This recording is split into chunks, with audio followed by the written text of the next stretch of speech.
অবশ্যই আমরা চলে যাচ্ছি আমাদের প্রথম অতিথির কাছে। আপনার নামটা প্লিজ একটু বলবেন, তারপরে আমরা আপনার ঘটনায় যাব। আসসালামু আলাইকুম। ধন্যবাদ রাসেল ভাই। ওয়ালাইকুম সালাম। আমি আফনান বলছি, এসেছি আজিমপুর থেকে। তো রাসেল ভাই, আজকে যে ঘটনাটা আমি শেয়ার করতে চাই, আসলে চোখের ধনের বিষয়টা আমি নিজেও বিশ্বাস করতাম না। জি। কিন্তু এই বিষয়টি আসলে আমার এমন কাছের একজনের কাছ থেকে শোনা, মানে বাধ্য হয়েছি আমি এটা বিশ্বাস করতে। তো আমি সরাসরি ঘটনাতে চলে যাই। তো ঘটনাটি যার সাথে মানে ঘটেছে, তো তার হাজবেন্ড, উনি আবার আমার একটা খুব কাছের বড় ভাই আর কি। জি, জি। তো উনি ওনার স্ত্রীর দাদার সঙ্গে ঘটে যাওয়া যে ঘটনাটা এবং ওনার পুরো পরিবার যে সাফার করেছে সেই ঘটনাটি উনি আমার সাথে শেয়ার করেন। সেভাবে আমি আপনাদেরকে বলার চেষ্টা করবো ইনশাল্লাহ। প্লিজ। তো ঘটনাটি ঘটে দেশ বিভাগের আগে। আমার ওই যে বড় ভাইয়ের কথা বললাম, ওনার স্ত্রীর যে দাদা, উনি মুর্শিদাবাদে থাকতেন ভারতের। আচ্ছা। তো উনি মুসলিম ছিলেন। আমরা তো জানি মোটামুটি জমিদাররা সাধারণত সনাতন ধর্মাবলম্বী হন, কিন্তু মুর্শিদাবাদ একজন জমিদার ছিলেন, তার সাথে ওই ব্যক্তির সম্পর্কটা খুব ভালো ছিল। তো ভালো, যেহেতু উনি অনেক বড় মাপের একজন জমিদার ছিলেন, তো উনি ওনার বেশ কিছু জায়গা এবং জমিদারি একটা অংশ ওনাকে দেখাশোনা করার জন্য দিলেন, যে এই জায়গাটা জমিদারি মানে তুমি করো। আচ্ছা। তো দেখা যাচ্ছে যে উনি খুব ভালো মতো প্রজাদের সাথে খুব ভালো আচরণ করেন, মানে খুব ভালো ওখান থেকে রেভিনিউ কালেকশন হয়। তো যার কারণে ওনার প্রতি ওই জমিদারের বিশ্বস্তটাও খুব ভালো ছিল। কিন্তু আস্তে আস্তে উনি আস্তে আস্তে খুব ক্রুয়েল হয়ে পড়েন তার প্রজাদের উপরে, বিভিন্ন ধরনের নির্যাতন করতে থাকেন, বিভিন্ন ধরনের এই ধরনের আর কি জমিদাররা যা করে as usual আর কি। তো কোনো এক সময় একজন তান্ত্রিক এসে ওনাকে বলেন যে তুমি তো ভালো টাকা পয়সা ইনকাম করেছো, তো তোমার এই টাকা পয়সাগুলো তো একটু রক্ষণাবেক্ষণ করার দরকার। জি। তো তুমি রক্ষণাবেক্ষণ করার জন্য আমি যেটা বলি তুমি সেটা করো। তো বলে ঠিক আছে, আপনি যেভাবে বলবেন আমি সেভাবে করব। তো উনি বলেন যে একটি পরিবারের সন্তান হতে হবে একজনই, এবং সেটা হতে হবে কন্যা সন্তান। তার বড় কোনো ভাই বোন থাকা যাবে না, এবং সেটা হতে হবে, তার বয়স হতে হবে 5 থেকে 8 এর মধ্যে, এবং তার বাবা মারা যেতে হবে, এরকম আর কি। শুধু আচ্ছা। মা থাকবে আর সন্তান থাকবে। তো এইরকম একটা ছোট বাচ্চা কন্যা শিশুকে তুমি জোগাড় করো। আসলে এইভাবে এই ধরনের রিকোয়ারমেন্টে কন্যা শিশু জোগাড় করা আসলে বেশ কঠিন, অনেক কঠিন, এরকম আসলে পাওয়া যায় না। তো এরকম অনেক খুঁজে খুঁজে উনি একটা পেলেন, যে ওনার জমিদারির থেকেই পাশে একটু দূরে, একটি জঙ্গলের পাশে একটি কুঁড়ে ঘর আছে। ওখানে একজন মহিলা, উনি আবার চোখে দেখে না, অন্ধ আর কি। তো ওনার একটা ছোট বাচ্চা মেয়ে আছে। তার হাজবেন্ড অনেক আগে মারা গেছে, মেয়েটা অনেক ছোট থাকতে আর কি। তো ওই মেয়েটা সারা গ্রাম ঘুরে ওই মানুষের কাছ থেকে ওই ভিক্ষা করে কিছু নিয়ে আসে, তারপরে রান্না করে দুজন মিলে খায়। এইভাবে আর কি ওনাদের দিন চলে। তো অনেক কৌশলে ওই মেয়েকে জমিদার ধরে নিয়ে আসে। ধরে নিয়ে আসার পরে তো ওই যিনি তান্ত্রিক ছিলেন উনি বলেন যে তুমি মাটির নিচে একটা ঘর তৈরি করবা, আগে থেকে বলে রেখেছিল আর কি, ঘর তৈরি করবা, এবং ওখানে নির্দিষ্ট কিছু রিচুয়াল করে ওই তোমার ধন সম্পত্তি ওখানে রেখে ওই মেয়েটাকে ওই ঘরের মধ্যে আটকে রেখে আমরা বাইরে চলে আসবো।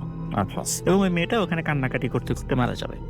ওর আত্মাটা ওখানে আটকা পড়ে যাবে, তোমার ধন সম্পত্তি সে পাহারা দেবে তোমার বিনা অনুমতিতে, অথবা তোমার বংশের কেউ ছাড়া ওই ধন সম্পত্তি কেউ নিতে পারবে না। যেটা যখের ধনের কথা, যেটা বলে as usual, ওরকমই আর কি। তো সত্যি তাই, উনি ওই কাজটি করেন। খুব নির্মম একটা কাজ, উনি কাজটা করেন।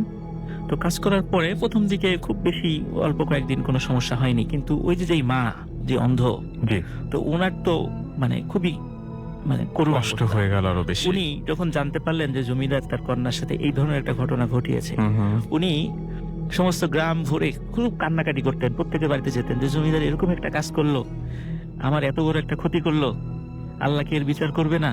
অবশ্যই আল্লাহ বিচার করবে। এরকম উনি ঘুরে ঘুরে খালি অভিশাপ দিতেন যে এটা হবে ওটা হবে, এরকম শুধু অভিশাপ দিতেন। এরকম উনি কান্নাকাটি করতে করতেই একসময় দেখা যায় উনি ওই কুড়ে ঘরের মধ্যেই মৃত্যুবরণ করেন, এবং ওনার ডেড বডিটাও মারা যাওয়ারও বেশ অনেকদিন পরে পাওয়া যায়। পচে গলে গেছিল এরকম আর কি। ওনার দেখাশোনা করার কেউ ছিল না জঙ্গলের পাশে আর কি।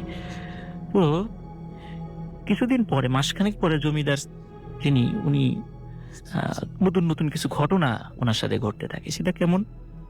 তো আগেকার দিনে আমরা ঘর বাড়ি যেগুলো দেখতাম যে ওই ঘরের মধ্যেই আমরা যেমন বর্তমানে জানালার উপরে যেই সানসেট বা কার্নিশ সেটা বলি, এরকম করা থাকে, ওরকম তো ঘরের ভিতরেও করা থাকে। আমরা দেখি যে ওর উপরে অনেক জরুরি মাল সামানাও অনেকে রাখেন আর কি ঘরের মধ্যে।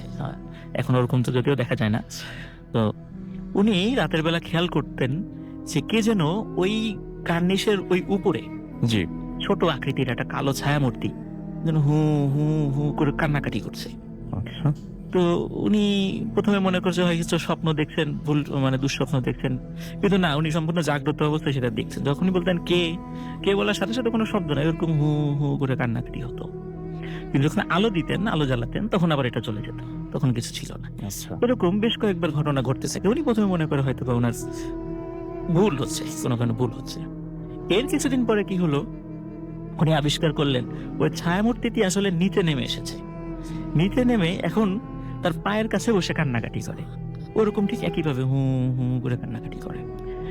তো উনি যখনই আলো জ্বালান তখন আর এটা থাকে না, এবং উনি ওনার মানে উনি বিপত্নিক ছিলেন, এই জন্য উনি একাই ঘুমাতেন, যার কারণে উনি ওনার সন্তানদের সাথে সেটা শেয়ার করেন।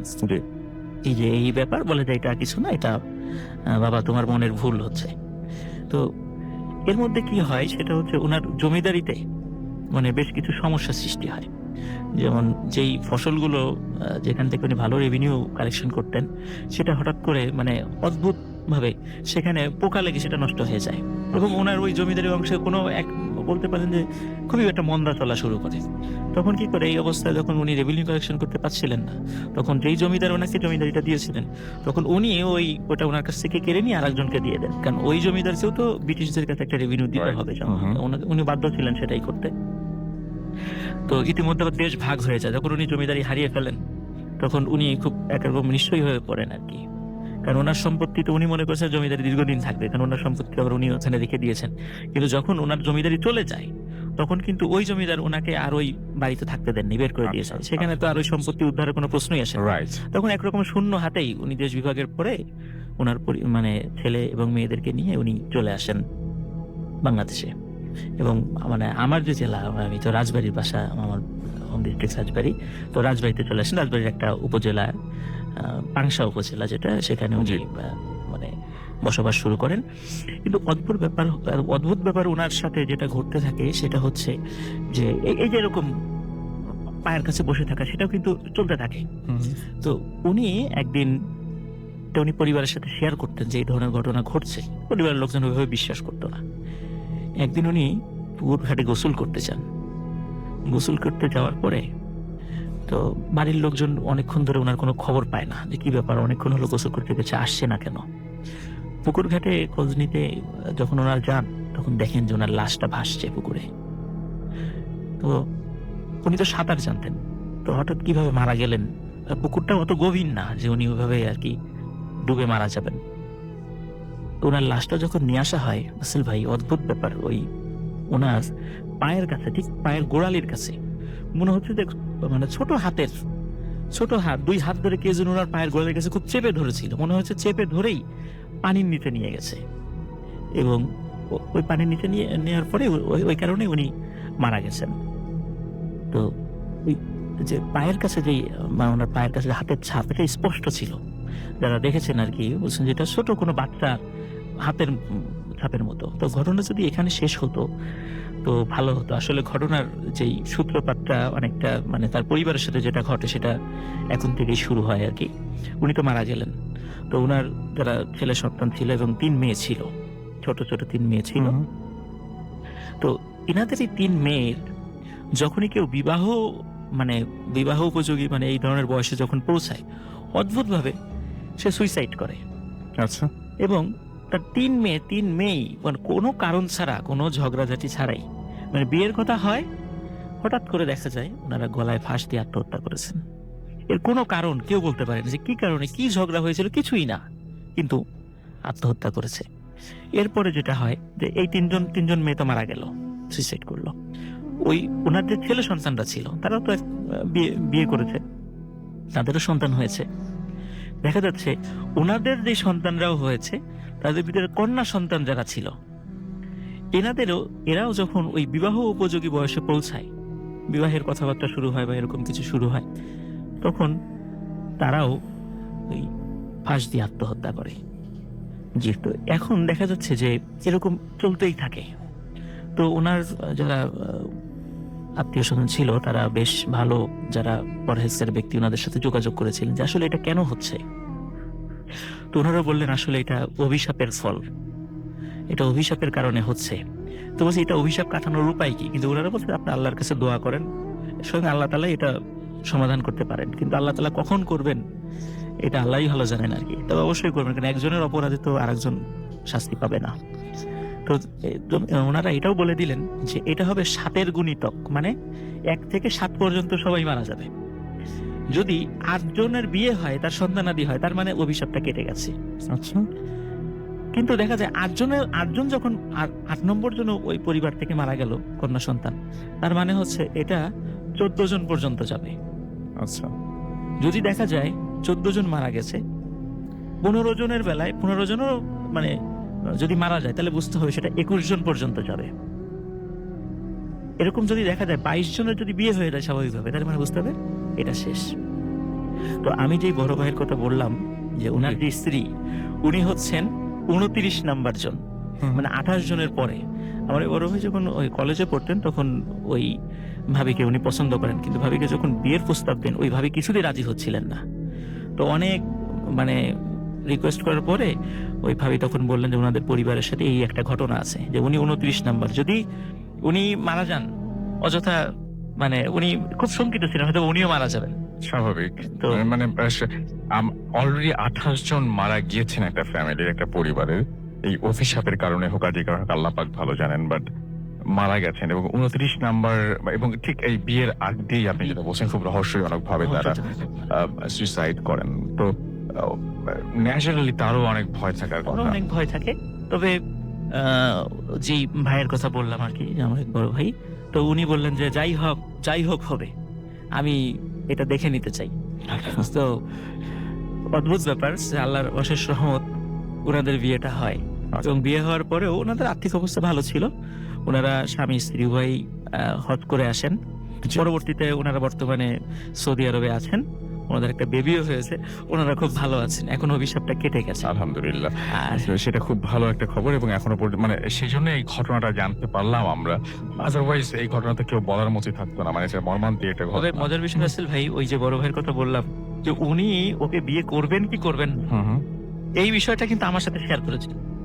আচ্ছা, আমার সাথে শেয়ার করেছিল, তখন আমি বলেছিলাম ভাই মানে এটা আপনি করেন, এটা করেন, সাহস করে উদ্যোগ নেন। হয়তোবা ওই মেয়েদের সাথে যাদের বিয়ে হওয়ার কথা ছিল ওনারা হয়তো বিষয়টা জানতেন, আমার মনে হয় ওনারা হয়তো কোনো কারণে রাজি হন নাই, এরকম হয়তো বা কাপুরুষতার পরিচয়। আপনি সাহস করে আল্লাহর নামে এরকম সাহস করেন, ইনশাআল্লাহ আল্লাহ তাআলা আপনার ওসিলায় অন্তত এই বিপদটা কাটিয়ে দিতে পারে পরিবারের উপর থেকে। এবং সত্যি কিন্তু আসলে তাই। তবে আসলে ভাই একটা বিষয়, ওই যে উনি ওনার যে দাদা যে ওই যে সম্পত্তিটা রেখে দিয়েছিলেন, এটা সম্পর্কে আমি পরবর্তীতে জানতে পেরেছি।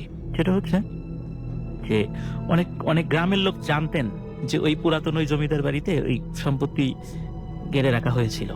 তো অনেকেই নাকি এটা লোভে পড়ে মানে গিয়েছিলেন সেটা বের করে আনার জন্য। তখন তো অদ্ভুত ব্যাপার হচ্ছে, যেই ওই মাটি খোঁড়ার চেষ্টা করে তারাই নাকি দেখে মাটির থেকে প্রচুর সাপ বের হয়ে আসছে, সাপ বের হয়ে এসে ওদেরকে ধাওয়া করে, কিন্তু তারা সাপ একটাকেও মারতে পারে না। অদ্ভুত ব্যাপার, মারতে পারে না, বরং বড় ধরনের সাপ তাদেরকে ধাওয়া করে, তারা অনেক দূরে চলে যাওয়ার পর দেখে সাপ কিছু নেই। তো এটা নাকি ঘটেছে ওখানে, আমি শুনেছি ওনাদের কাছ থেকে শুনেছি, সত্য মিথ্যা আমি বলতে পারবো না। তবে যে যখের যে ধন, যেটা আমরা যে শুনি, যে আসলে আমি বিশ্বাস করতাম না এই ঘটনা ঘটার পরে, যে আসলে যে এই ধরনের অভিশাপ যে মানুষের মানে থাকে, এবং আমার প্রত্যক্ষ করা আর কি কিছু ব্যাপার, এটা আমি আজকে লিসেনারদের সাথে শেয়ার করলাম আর কি আপনার মাধ্যমে। ধন্যবাদ। অনেক ধন্যবাদ আপনাকেও, এবং আপনার ঘটনার জন্য আপনাকে অনেক ধন্যবাদ। এবং সত্যি কথা বলতে কি, যে মানুষ সারা জীবন ধরে যেটা অর্জন করেন, সেটা আসলে যদি অর্থ বা সম্পদ হয়, এবং সেটার উপর এক ধরনের লোভ বা অনেক কিছু থাকে, আমার কাছে খুব আজব লাগে যে মানে অর্থ এবং সম্পদ, এ দুটো জিনিস, মানে অর্থ সম্পদ যাই বলি না কেন, এটা এমন একটা জিনিস মানুষ সাধারণত বিলিয়ে দিতে চায় না, কিন্তু এই সারা জীবন ধরে সে যে জ্ঞান বা যা কিছু অর্জন করে সেটা বিলিয়ে দিলে কিন্তু আরো বাড়ে, কমে না। তো সম্পদের প্রতি মানুষের এই ধরনের লোভ বা এই ধরনের সবকিছু মানে সংকীর্ণতা বা যাই বলি না কেন, সেটা থেকে এরকম ধরনের ঘটনাগুলো জন্ম নেয়। এবং 29 নাম্বার যিনি এই বংশের, তার জীবনে পরিবর্তন এসেছিল বলে এই ঘটনাটা আমরা জানলাম। আমরা চলে যাচ্ছি আমাদের দ্বিতীয় অতিথির কাছে, এবং তার কাছ থেকে আমরা একটা চমৎকার ঘটনা শুনবো। আপনার নামটা প্লিজ একটু বলবেন, তারপর আপনার ঘটনায় আসি আমরা। আমার নাম আব্দুর রৌফ, আমি আসছি টঙ্গী থেকে। ওকে, আব্দুর রৌফের একটা পরিচয় আমি দিয়ে দিই। জনাব আব্দুর রৌফ উনি রাতের বেলায় প্রচন্ড বিজি থাকেন, কাজকর্ম করেন রাতের বেলায় তিনি, এবং তিনি তার কাজ ফেলেই একরকম এসেছেন এখানে আমাদের অনুরোধে। সো আশা করছি যে আপনাদের তার ঘটনা অনেক ভালো লাগবে, এবং তার ঘটনা ভালো বলেই আমরা তাকে আমন্ত্রণ জানিয়েছি। একটা রিকোয়েস্ট করে তাকে নিয়ে আসা হয়েছে। আপনার যেটা ইচ্ছা সেটা থেকে শুরু করেন আপনি। আমার অনেক ছোট সময় যেটা সেটাই বলি। জি। ঘটনাটা শুরু করার আগে তার পারিপার্শ্বিক কিছু বললে বুঝেছি যেটা হবে। আমার ছোটবেলা থেকে অনেক অভ্যাস ছিল প্রচুর ছবি দেখা, প্রতি শুক্রবার দিন ছবি দেখতাম। প্রথম শো কখনো মিস যেত না। তো ক্রমান্বয়ে আস্তে আস্তে যদি প্রথম শো না পেতাম, দ্বিতীয় শো, দ্বিতীয় শো না পেলে তৃতীয় শো, শুক্রবার দিনই ছবিটা দেখে বাসায় আসতাম। তো যাই হোক, কোনো এক সময় বাংলাদেশে একটা ছবি হয়েছিল, ছবিটার নাম ছিল বেদিন।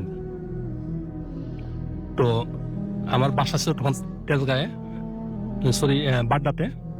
তো ওখান থেকে আমি গেলাম ফার্মগেটে ছবি দেখার জন্য, ওখানে সুযোগ পেলাম না। ওখান থেকে চলে গেলাম সদরঘাটে একটা সিনেমা হল আছে, নাম হলো রূপমহল। জি।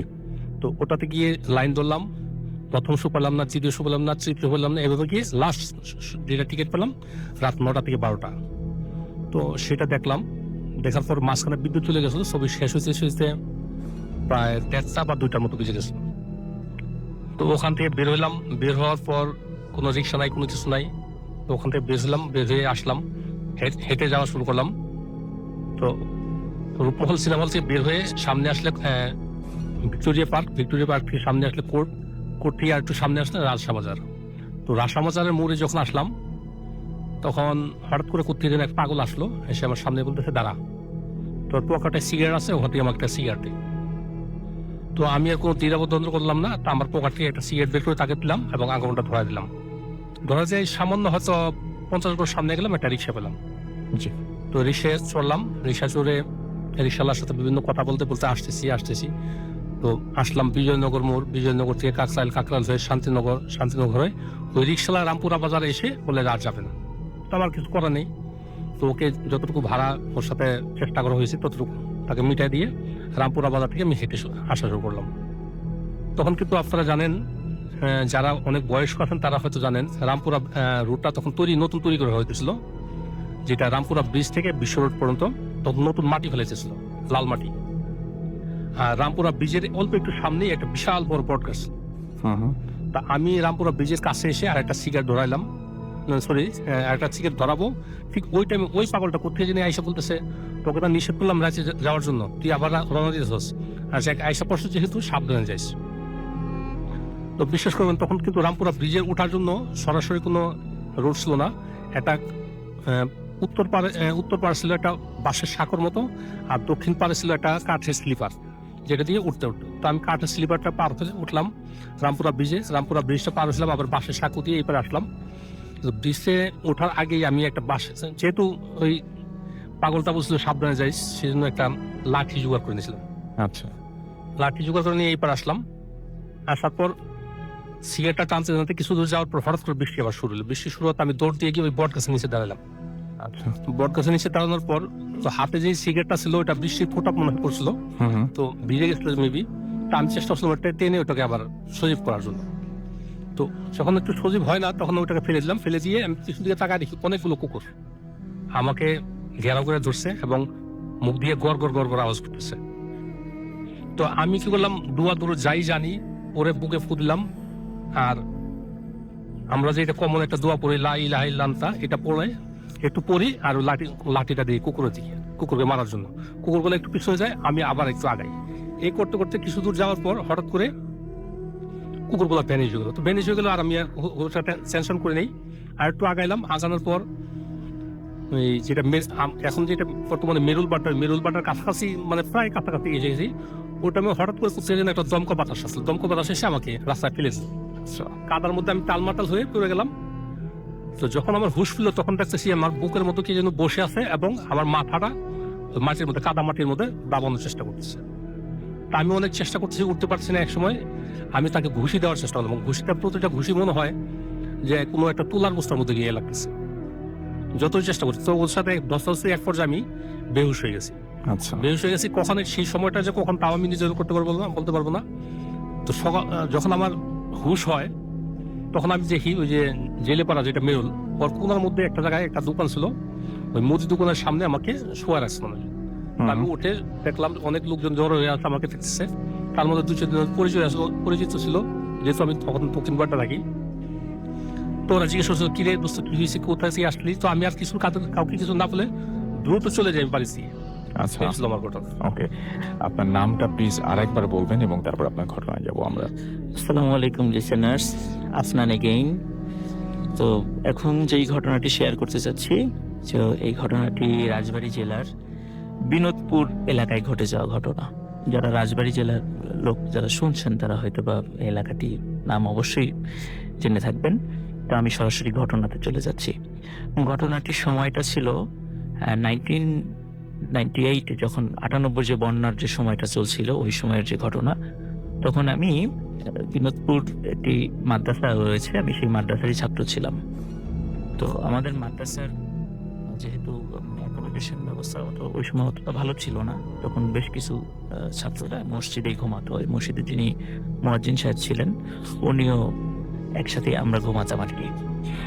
তো একদিন রাত, ওই সময় শীতের সময় ছিল, রাত প্রায় 12টার দিকে হঠাৎ দেখি মসজিদের দরজায় কি যেন নক করছে। বলছে রেজাউল ভাই, মানে মুয়াজ্জিন সাহেবের নাম ছিল রেজাউল।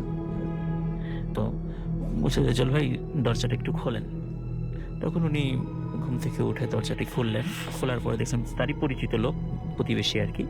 তো বললেন ভাই ওই আমার এক আত্মীয় মারা গেছে, আপনাকে এখন একটু যেতে হবে, লাশটাকে দাফন করতে হবে ভোরের আগেই।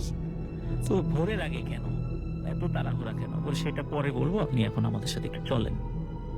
তখন উনি অতটা সাত পাঁচ না ভেবেই উনি শীতের প্রয়োজনীয় কিছু জামা কাপড় সাথে নিয়ে উনি তাদের সাথে গেলেন। তার বাসার থেকে খুবই কাছে, হেঁটে 10 মিনিটের পথ মাত্র। তো ওখানে যাওয়ার পর উনি ওই বাড়িতে, উনি জানতেন যে ওনারা বেশ অনেকগুলো জয়েন্ট ফ্যামিলি আর কি, অনেক পরিবার একসাথে বসবাস করছেন, বিশাল উঠান আর কি, আগে থেকে চিনতেন। ওখানে যাওয়ার পরে উনি দেখলেন যে বাড়িতে একটা লোকও নাই, মানে সবগুলোর দরজা জানালা বন্ধ এবং উঠানে মাত্র 2-3টি চেয়ার রাখা আছে আর একটা খাটিয়া রাখা আছে। তখন উনি চিন্তা করলেন যদি কোনো বাড়িতে কোনো লোক মারা যায় তো অনেক লোক থাকার কথা, এখানে একটা লোকও নাই, মাত্র 2-3টি চেয়ার, আর যে আমাকে ডেকে নিয়ে এসেছে সে সহ 2জন লোক দাঁড়িয়ে আছে সেখানে। উনি দেখে মনে করলেন হয়তোবা কোনো অসৎ উদ্দেশ্যে ওনাকে ডেকে আনা হয়েছে, বা ওনার ক্ষতি করবেন বা ওনাকে মেরে ফেলবেন, এই টাইপের কোনো কারণে ওনাকে ডেকে নিয়ে আসা হয়েছে। এই বলে এই চিন্তা করে উনি ধরে দৌড় দিতে যাবেন, এমন একটা অবস্থা। তো তখন তারা বললেন যে রেজাউল ভাই আপনি ভয় পেন না, আসলে বাড়ির যত লোকজন ছিল আমরা আসলে সরিয়ে দিয়েছি সঙ্গত কারণে, যেটা আপনি পরে বুঝতে পারবেন। এখন আসেন লাশের কাছে, আপনার ভয়ের কোনো কারণ নেই, আসেন। তখন উনি একটু আশ্বস্ত হলেন। তারপর ভয়ে ভয়ে মন নিয়ে উনি ওই লাশের ঘরে গেলেন। দেখছেন যে লাশ চোখের উপরে শোয়ানো আছে, লাশটি একটি কাপড় দিয়ে ঢাকা। তখন বলেন যে রেজাউল ভাই এই লাশ আপনাকে এখন এটাকে গোসল দিতে হবে, আমাদের গোসলের পানি টানি সবকিছু গরম করা আছে, আপনি আসেন আমরা এটাকে কাজ শুরু করি। তখন যখনই ওই কাপড়টি লাশের উপরে কাপড়টি উনি সরিয়েছেন, উনি যা দেখেছেন এটা আসলে ভয়ঙ্কর একটা ব্যাপার। উনি দেখলেন লাশের সব ঠিক আছে, কিন্তু মুখটা, চেহারাটা আর আসলে মানুষের মতো নাই। এটা একটা বিশেষ প্রজাতির একটা প্রাণীর মতো হয়ে গেছে। এটা দেখে উনি এত ভয় পেয়েছেন, উনি আল্লাহু আকবার বলে চিৎকার দিয়ে বাসার ঘর থেকে বাইরে বের হয়ে এসেছেন। বলেন যে এই লাশের গোসল দেওয়া আমার পক্ষে সম্ভব নয়। তখন ওই লোকরা বললেন যে আসলে এই কারণেই আমরা বাড়ির যত মহিলা ছিল, বাচ্চা ছিল, তাদেরকে অন্য জায়গা পাঠিয়ে দিয়েছি, কারণ ওনারা এই লাশ দেখলে খুব ভয় পাবে। এখন যেভাবেই হোক, যদি সকালবেলা লোকজন এরকম শুনে যে একজন মানুষের চেহারা বিকৃত হয়েছে, অনেকে দেখতে আসবে। তো এটা আসলে একজন মানুষের জন্য, সে যত খারাপই হোক, এটা একটা মানুষের জন্য সম্মানজনক নয়। এজন্য আমরা চাই ভোরের আগেই লাশটা দাফন করতে, এজন্য আমাকে সহযোগিতা করেন। তখন উনিও আর কি করা, উনি রাজি হলেন, লাশের গোসল করানো হলো। এবং আপনি যেটা বলছিলেন যে লাশের মুখমণ্ডলটা কেমন ছিল, আর একবার যদি সবাইকে। মুখমণ্ডল একটা বিশেষ প্রাণীটার নাম আমি উল্লেখ করতে চাচ্ছি না, আচ্ছা, একটা আমরা খুবই এটা অপছন্দ করি, একটা বিশেষ প্রাণী, তো ওইটার মতো চেহারা হয়ে গেছিল। ওকে, তো বেশ ভয়ঙ্কর ছিল। বেশ ভয়ঙ্কর, খুবই ভয়ঙ্কর ছিল। একটা মানুষের চেহারা যদি ওরকম হয়ে যায় সেটা তো আসলে কিভাবে দেখা যায়, মানে সমস্ত বডি মানুষের মতো, কিন্তু মুখটা একটা চালিয়ে নিয়েছে, এটা আসলে খুবই ভয়ঙ্কর, এটা আমরা কল্পনা করলেই বুঝতে পারছি আর কি। তো লাশটা গোসল করানোর পরে কাফন টাফন পরানোর পরে খাটিয়া ধরার জন্য উনি সহ সর্বসাকুল্যে 10 থেকে 12 জন ব্যক্তি ছিল এখানে, 10 থেকে 12 জন। তখন বললো যে ভাই চলেন আমরা কবরস্থানে গিয়েই আমরাই জানাজা করিয়ে লাশটা দাফন করব। তখন উনি গেলেন। তো জায়গাটা যেখানে কবর যেটা হয়েছে, রাজবাড়ি যারা আছেন তারা হয়তো বা একটু খেয়াল করবেন যে এটা লোকশেড যে জায়গাটা আছে রাজবাড়িতে, লোকশেডের ওই জায়গাটা এমনিতেই হন্টেড, অনেকেই সেটা জানেন। তো ওইখানে একটা মুসলিম কবরস্থান আছে, তো ওই কবরস্থানে ওই লাশটা দাফন হয়েছিল। তো ওইখানে যখন লাশটা নিয়ে গেলেন, নিয়ে যাওয়ার পরে দেখলেন যে লাশ ওই কবরের কাছে 2 জন ব্যক্তি বসা যারা কবর খুঁড়েছেন। তো কবরের কাছে যাওয়ার পরে মুয়াজ্জিন সাহেব মানে রেজাউল উনি খুব ধমক দিলেন ওই 2 জনকে, যে কি ব্যাপার, তোমাদের তো অনেক আগে থেকেই জানি যে তোমরা ভালো কবর খোঁড়ো, তোমাদের তো জানা উচিত যে একটা কবরের মাপ কেমন হতে হবে, তো তোমরা এই বাচ্চাদের মতো করে কবর খুঁড়েছে কেন? এটা কি বাচ্চার কবর? তো ওনারা বলতেছেন যে ভাই আপনি তাকিয়ে দেখেন ডানে বায়ে কি পরিমাণ মাটির স্তূপ জমা হয়ে আছে, এখানে মিনিমাম 5-6টা কবরের মাটি স্তূপ জমা হয়ে আছে। তো কি কারণে এরকম? বলে আমরা ঠিক মাপ মতোই কবর খুঁড়ি, কিন্তু কবর খোঁড়ার পরে কিছুক্ষণ পরে আবার যখন কবরের দিকে তাকাই দেখি কবরটি ডানে বায়ে সামনে পিছনে ছোট হয়ে এসেছে। তখন আমরা আবার সেটা খুঁড়ি, আবার খোঁড়ার পরে কিছুক্ষণ পরে তাকিয়ে দেখি ঠিক একই অবস্থা, ডানে বায়ে সামনে পিছন থেকে চেপে এসেছে। আমরা একাধিকবার এই কাজটা করেছি, এই যে যত মাটি দেখছেন মাটি ঢিবি হয়ে গেছে, এটা সেই মাটি, আমাদের পক্ষে নতুন করে আর কবর করা সম্ভব না, আমরা ক্লান্ত হয়ে গেছি, এই অল্প জায়গার মধ্যেই এনাকে দাফন করতে হবে, আমাদের পক্ষে সম্ভব নয়। তখন কি করা? এখন কবরটা রাসেল ভাই এত ছোট হয়ে গেছিল যে ওনাদের স্বাভাবিক যে দেহের যে মাপ, এই মাপে আসলে কবরে রাখা যাচ্ছিল না। এটাই আমার কাছে খুব অস্বাভাবিক লেগেছে। বাধ্য হয়ে ওনার হাঁটু ভাঁজ করে ওনাকে কবরে রাখতে হয়েছে। কবরে যেই ব্যক্তিটি ওনাকে নামিয়েছেন, উনি নামার পরে হঠাৎ করে বলছেন যে এই তাড়াতাড়ি আমাকে টেনে তোল, আমার পা দুটো মনে হচ্ছে অবশ হয়ে গেছে, আমি উঠতে পারছি না কবর থেকে। তখন অন্যরা তাড়াতাড়ি করে ওনাকে সেখান থেকে টেনে তুললেন।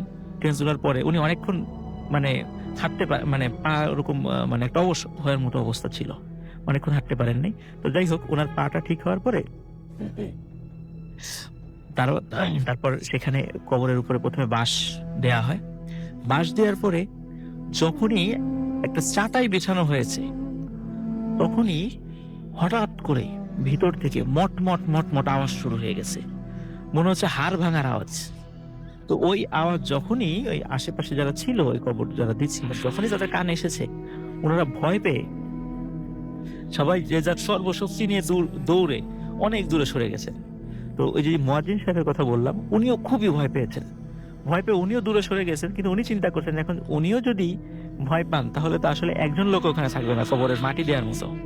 তখন উনি অন্যদেরকে সাহস করে মানে সাহস দিচ্ছেন যে তোমরা এদিকে আসো, আসলে ওটা কিছু না, এমনি শব্দ, এটা আমাদের মনের ভুল, রাতের বেলা তো হয়তো মনের ভুল হয়েছে, তোমরা আসো।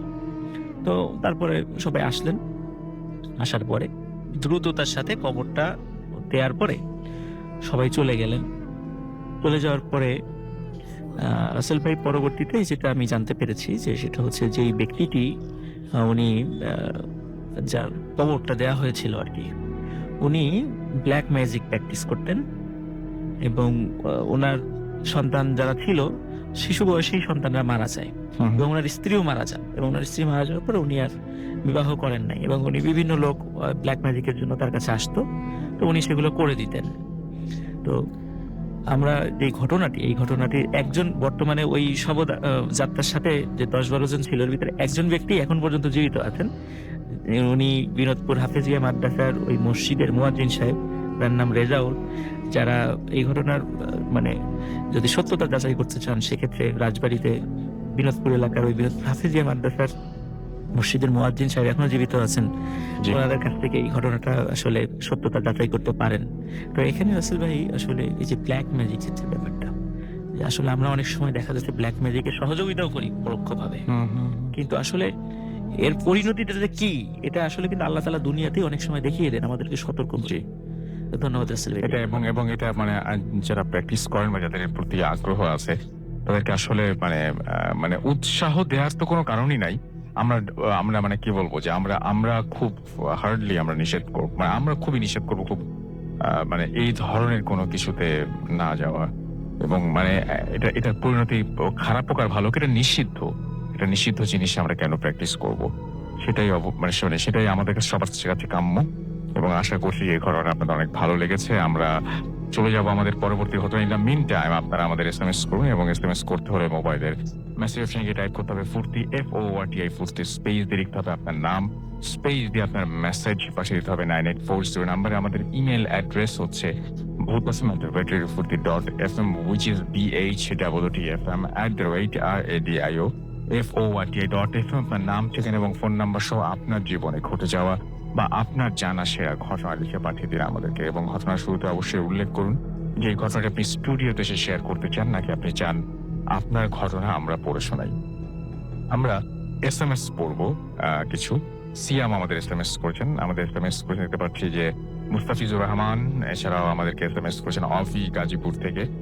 নুরহান আমাদের SMS করেছেন, শেখ হিসাম আমাদের SMS করেছেন, দেখতে পাচ্ছি অনেকদিন পর শুনছি, ভালো লাগছে। ইমতিয়াজ করিম চুয়াডাঙ্গা থেকে আমাদের SMS করেছেন এবং তিনি শুনছেন অ্যাপ দিয়ে। ইউসুফ গাজীপুর থেকে আমাদের SMS করেছেন। সৌদা ময়মনসিং থেকে আমাদের SMS করেছেন। সাভার শহর থেকে শাহরিয়া আমাদের SMS করেছেন। সৈকত আমাদের SMS করেছেন, কাল তার কলেজে প্রিটেস্ট এক্সাম, দোয়া করতে বলেছেন সবাইকে। আশা করছি যে আপনার এক্সাম অনেক ভালো হবে, কিন্তু এখন আপনার নিশ্চয়ই রেস্টে চলে যাওয়া উচিত। MD মাহমুদুল চাঁপাইনবাবগঞ্জ থেকে লিখেছেন, তার কাছে মনে হয় সবগুলো স্টোরি ভালো লেগেছে। রাকিব আমাদের SMS করেছেন, দোলন আমাদের SMS করেছেন, রাহিক আমাদের SMS করেছেন, আমাদেরকে দেখতে পাচ্ছি। জুনায়েদ এছাড়াও SMS করেছেন। তুষার মিজান ঢাকা ক্যান্টনমেন্ট থেকে আমাদের SMS করেছেন। আমাদের আদম SMS করেছেন এবং আমাদেরকে SMS করেছেন দেখতে পাচ্ছি খুলনা থেকে রূপা। এছাড়াও আমাদের সাদাফ খান থেকে শুরু করে আরো অনেকেই আমাদের SMS করেছেন। আমরা চলে আসছি আমাদের পরবর্তী স্টোরিতে। আপনার নামটা প্লিজ আরো একবার বলবেন, তারপর আমরা চলে আসবো আপনার ঘটনায়। জি, আমার নাম আব্দুর রউফ, জি এসছি টঙ্গী থেকে। জি। আমি এখন যে ঘটনাটা বলবো সেটা হলো গুলশান 2 নম্বরেই সংগত করানো বিল্ডিংটার নামটা বলছি না, জি আপনি হয়তো বুঝতে পারবেন। তো বিল্ডিংটার 8 তলায় যখন আমি আইডিবিতে চাকরি করি তখন একটা কন্ট্রাক্ট পেয়েছিলাম কাজের, নেটওয়ার্কের কাজ করার। জি। 10টা পেয়েছি, অ্যামাউন্ট ভালো ছিল। বিদায় বৃহস্পতিবার দিন রাতে আমি বিল্ডিং এ চলে আসলাম কাজ করার জন্য। আসার পর যার সাথে কন্ট্যাক্ট ছিল সে আমাকে সব কাজ বুঝাই দিয়ে তারা চলে গেল। যেহেতু কাজটা চলবে রাতে, 10টা পিসির কাজ নেটওয়ার্ক করে উইন্ডোজ সেট আপ দেওয়া, মানে মোটামুটি পুরো রাত্র লেগে যাবে। তো যাক, ওরা অফিস থেকে চলে যাওয়ার পর আমি যথারীতি কাজ শুরু করলাম। কেবলগুলো প্রতিটা পিসি অন্তর মাপ দিয়ে কাটলাম, কেটে পিসি মানে দেয়ালের কিনারে দিয়ে পিসি পর্যন্ত টানলাম। টেনে দিয়ে 2-3টা কেবল পাঞ্চ করলাম, RJ45 কানেক্টর পাঞ্চ করলাম। পাঞ্চ করে মানে মোটামুটি একটা প্রস্তুতি পর্যায়ে যাচ্ছি, তখন হঠাৎ করে কারেন্টটা চলে গেল। তো হাতে ঘড়ি ছিল না, তো অনুমান করলাম তখন রাত্রে 11টা বা 11:30 হবে। কারেন্ট চলে যাওয়াতে ইমার্জেন্সি হিসেবে একটা মোমবাতি ছিল, সেটা ধরালাম। ধরায় তারপর আমি এশার নামাজ পড়লাম, তারপর রাতের খাবার শেষ করলাম। তো মিন টাইম আমার মোমবাতিটা, যেহেতু মোমবাতিটা পুরনো ছিল, অল্প একটু ছিল, তো ওই সময় মোমবাতিটাও শেষ হয়ে গেল। জি। তো তখন আমি পকেট থেকে ম্যাচ বের করলাম, ওই মোমবাতিটা না ধরে আমি একটা সিগারেট ধরাবো। একটা সিগারেট, তখন পিছন থেকে কে যেন আমাকে বললো যে ভাই এটা ম্যাচটা জ্বালায়েন না। আমি মনে করলাম যে হয়তো দারোয়ান আসছে, নিচে যে দারোয়ান আসছে আমাকে হেল্প করার জন্য। তা আমি দারোয়ানকে জিজ্ঞেস করলাম যে আপনি দরজা বন্ধ আসলেন কি করে? বললাম যে আমরা এসেছি, আমাদের উস্তাদ আমাদের বলছে আপনাকে কাজে সাহায্য করার জন্য। তা আমি বললাম যে আপনারা এখানে কতজন? বললো যে আমরা 10-12 জন আছি। 10-12 জন আপনারা দরজা লক করে আপনারা ঢুকলেন কিভাবে? সেটা প্রশ্নের উত্তর আপনার জানার দরকার নেই, আপনি বলেন আপনাকে আমরা কিভাবে হেল্প করতে পারি। তখন বললাম আমি যে আপনাদের কি উস্তাদকে আমি আপনাদেরকে চিনি না যাই নাই, অন্ধকারের মধ্যে আপনারা কাজ করবে কিভাবে? তখন বললো যে আপনি অন্ধকারে হাতে একটা কাজ আমাকে দেখায় দেন, বাকিটা আমরা করে দিচ্ছি। আমাদের জন্য অন্ধকার কোনো সমস্যা না। তখন আমি অনেক কষ্ট করে একটা কেবলের কানেকশন পাঞ্চ করে আবার নতুন একটা পিসিতে কানেক্ট করে দিলাম এবং ওই কেবলটা কি ইলেকট্রিক চ্যানেলের ভিতরে ঢুকাইতে হবে সেটা দেখাই দিলাম। আচ্ছা। এই অন্ধকারের মধ্যে হাঁটায় হাঁটায় দেখা দিলাম। তখন তারা বললো যে আপনি কি এই চেয়ারটায় বসেন, আমরা কাজ করতেছি। আনুমানিক 10 থেকে 15 মিনিট খুটখাট আওয়াজ হলো, তখন তারা বললো যে কাজ শেষ। তারপর কিভাবে শেষ হলো, বললো যে হ্যাঁ কাজ শেষ হয়ে গেছে, এখন আরো কোনো কাজ আছে কিনা বলেন। আমি বললাম যে অন্ধকারের মধ্যে কোনো কাজই করা সম্ভব না, আপনারা তো করে ফেলছেন। তো বললো তাহলে আমরা চলি বলে একজন আমাকে সালাম দিল, আসসালামু আলাইকুম, বাস, আর কোনো আওয়াজ নেই। আমি বললাম ভাই দাঁড়ান আমার কথা শুনেন। কেউ আর নাই, সবাই চলে গেল। যাই হোক, আমি বসে রইলাম, বসে থাকতে থাকতে হঠাৎ করে কারেন্ট আসলো। তো কখন কারেন্ট আসলো, এই সময়টা অনেক লম্বা একটা সময়ের পরে কারেন্ট আসলো। কারেন্ট আসার পর আমি আবার কাজ শুরু করলাম, কাজ শুরু করে সবগুলো পিস কানেক্ট করলাম, কানেক্ট করে উইন্ডোজ সেট আপ দিলাম। সে সকাল হয়ে গেল, পরে আমি চলে গেলাম। এই ছিল আমার ঘটনা। ওকে, সো আপনি এখনো পর্যন্ত জানেন না আসলে তারা কে ছিল? না, আমি জানি না। এখনো পর্যন্ত জানেন না। অনেক ধন্যবাদ আপনাকে আপনার ঘটনার জন্য, এবং আশা করছি যে আপনাদের ঘটনাটা ভালো লেগেছে। এবং তার কাছে আমরা আরো একটা ঘটনা আছে, সেই ঘটনা যদি পরবর্তীতে সময় পাই তাহলে আবার শোনাবো। এখন যেটা করব সেটা হচ্ছে একটা ব্যাপার আপনাদের একটু মনে করিয়ে দিতে চাই। সেটা হচ্ছে যে বাংলাদেশের বিভিন্ন জায়গায় এখন যেটা হচ্ছে, মানে আমাদের ভূত এফএমের অনেক অনেক অনেক অনেক মানে লিসনার হয়তো এই মুহূর্তে শুনতে পাচ্ছেন না, কারণ ভয়াবহ বন্যা পরিস্থিতি, এই দুর্যোগের সাথে সামাল দিয়ে হয়তো আজকে রাত্রে ভূত এফএমটা শোনা হচ্ছে না। কয়েক সপ্তাহ ধরেই হয়তো এরকম চলছে। মাসখানেক অবধ থেকে আমি দেখতে পাচ্ছি যে বাংলাদেশের বিভিন্ন জায়গায় বন্যা পরিস্থিতির অবনতি ঘটছে। এবং আমরা একটা জিনিস আপনাদের কাছে রিকোয়েস্ট করবো, যারা শুনতে পাচ্ছেন, যারা সেই সমস্ত সৌভাগ্যবান যারা শুনতে পাচ্ছেন, ইভেন আমরাও শো করতে পারছি এবং খুব নিশ্চিন্তেই আমরা আছি। তো আপনাদের সবার কাছে রিকোয়েস্ট আমার একটাই, সেটা হচ্ছে যারা যেভাবে পারেন তারা অবশ্যই অবশ্যই অবশ্যই সহযোগিতা করবেন। কারণ আমাদের মানে বেঁচে থাকার চাইতে সবাই মিলে, মানে একা ভালো থাকার চাইতে সবাই মিলে ভালো থাকার মধ্যে অনেক শান্তি এবং অনেক মানে কি বলবো যে আল্লাহকেও খুশি করা হয়, নিজেরাও অনেক ভালো থাকবেন সেটাই আশা করব। এবং আমার মনে হয় যে যেভাবে পারেন সেই দুর্গত মানুষদের পাশে দাঁড়াবেন, এবং আপনারা অবশ্যই সেটা করবেন, সেটা আমি জানি। জাস্ট আমি একটু মনে করিয়ে দিলাম আর কি। থ্যাংক ইউ ভেরি মাচ যারা এতক্ষণ ধরে আমাদের সাথে শুনছেন এবং শুনবেন, তাদের সবাইকে অনেক অনেক অনেক অনেক ধন্যবাদ জানাচ্ছি। এবং আমি আরো একবার চলে যাচ্ছি আমাদের যারা এই মুহূর্তে আমাদের ফেসবুকে রয়েছেন, দেখতে পাচ্ছি অসংখ্য মানে আমাদের লিসেনার যারা আমাদেরকে ভালোবাসেন, তারা অলরেডি ফেসবুকে আছেন এই মুহূর্তে।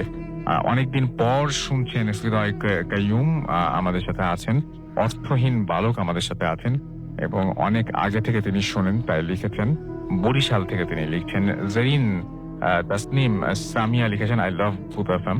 এছাড়াও এমডিএ আবুল আলিম জয় লিখেছেন ভয়ে তিনি বেশ ভয় পাচ্ছেন, সেটা তিনি লিখেছেন। আমার কাছে একটা ঘটনা আছে ভূত এফএমের থেকে, সব ঘটনা ভূত এফএমের ঘটনা আছে। আচ্ছা, আমার একটা ঘটনা আছে, ভূত এফএমের ঘটনা যা যত ঘটনা আছে তার থেকে আলাদা। তাহলে আর দেরি করে কি লাভ, বলুন? আপনি এখনই পাঠিয়ে দিন আমাদের ঘটনাটা। আমাদের অ্যাড্রেস হচ্ছে bhutfm@radio240.fm। আপনি কোথা থেকে লিখছেন সেটা আমাকে অবশ্যই জানাবেন, এবং সেখান থেকে মানে যেখান থেকে লিখছেন সেই অ্যাড্রেসটা এবং আপনার ফোন নাম্বারটা দিবেন যদি আপনি স্টুডিওতে আসতে চান। স্যার স্টোরিটা শুনে তার কাছে খুব ভয় লেগেছে। শিশির আহমেদের এমডি রাতুল সর্দার আমাদের সঙ্গে আছেন, আমাদের সঙ্গে রয়েছেন ফারিয়া আক্তার মুন্নি, আয়েশা আক্তার আমাদের সঙ্গে আছেন, আমাদের সঙ্গে রয়েছেন হৃদয় পল, এছাড়াও জাহিদ হোসেন শোভন আমাদের সাথে রয়েছেন দেখতে পাচ্ছি। এছাড়াও হাফিজুর রহমান হাফিজ আমাদের সাথে আছেন, রানা দেব সহ আরো অনেকে। আপনি যদি থাকতে চান চলে আসুন আমাদের ফেসবুক পেজে www.facebook.com/radiofoodti and www.facebook.com/bhutfm.faisal। আমরা ছোট্ট একটা বিরতিতে যাব এবং বিরতির পরে আবারও ফিরে আসবো আপনাদের কাছে। সো আশা করব যে সেই পর্যন্ত আমাদের সঙ্গে থাকবেন। আমাদের চমৎকার অডিও ক্লিপ রয়েছে, আমাদের কাছে চমৎকার ঘটনা রয়েছে, যে ঘটনাগুলো আপনাদের শুনে আরো বেশি ভালো লাগবে। এবং আমাদের কাছে রয়েছে বেশ কিছু ইমেল, আরো কিছু নতুন অতিথি রয়েছেন। সুতরাং অবশ্যই অবশ্যই আমাদের সঙ্গে থাকুন। স্টে টিউনড টু রেডিও ফুর্তি এন্ড ডোন্ট স্টপ দ্য ফুর্তি।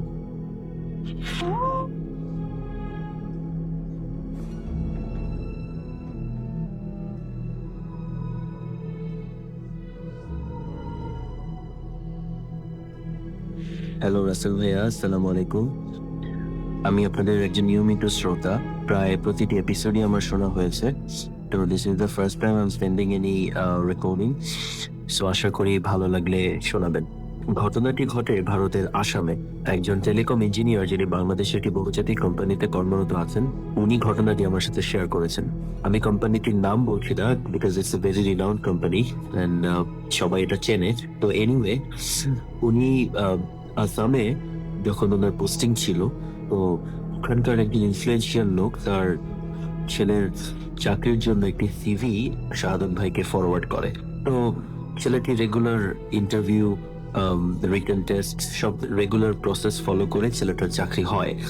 And he was a very bright young recent graduate. তো শাহাদাত ভাইয়ের আন্ডারেই ছেলেটির অ্যাপয়েন্টমেন্ট হয়। তো ছেলেটি টেলিকম ইঞ্জিনিয়ার ছিল বলে আপনারা জানেন যে টেলিকমে বিভিন্ন টাওয়ার থাকে রিমোট এরিয়াতে। সেই টাওয়ারগুলো রেগুলার বেসিসে ইন্সপেকশনে যেতে হয়, কোয়ালিটি চেক করতে হয় যে টাওয়ারগুলো কাজ করছে কিনা ঠিকমতো, এটা মনিটর করতে হয়। তো একটা সময়ে ছেলেটিকে শাহাদাত ভাই এরকম একটি রিমোট এরিয়াতে পাঠান আসামে। ছেলেটি ফটোগ্রাফির শখ ছিল।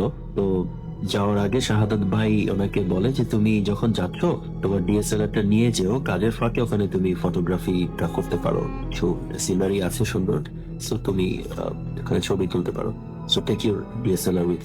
তো ছেলেটি সেখানে যায়, একটা রিসোর্টে ওঠে এবং ছেলেটির সাথে একটা গাড়ি থাকে। ওখানকার একটা লোকাল রেন্টে কার থেকে একটা গাড়ি সে নেয়। ওই গাড়ি দিয়ে সে বিভিন্ন জায়গায় ঘুরতো কাজের পর, সেন ছবি তুল।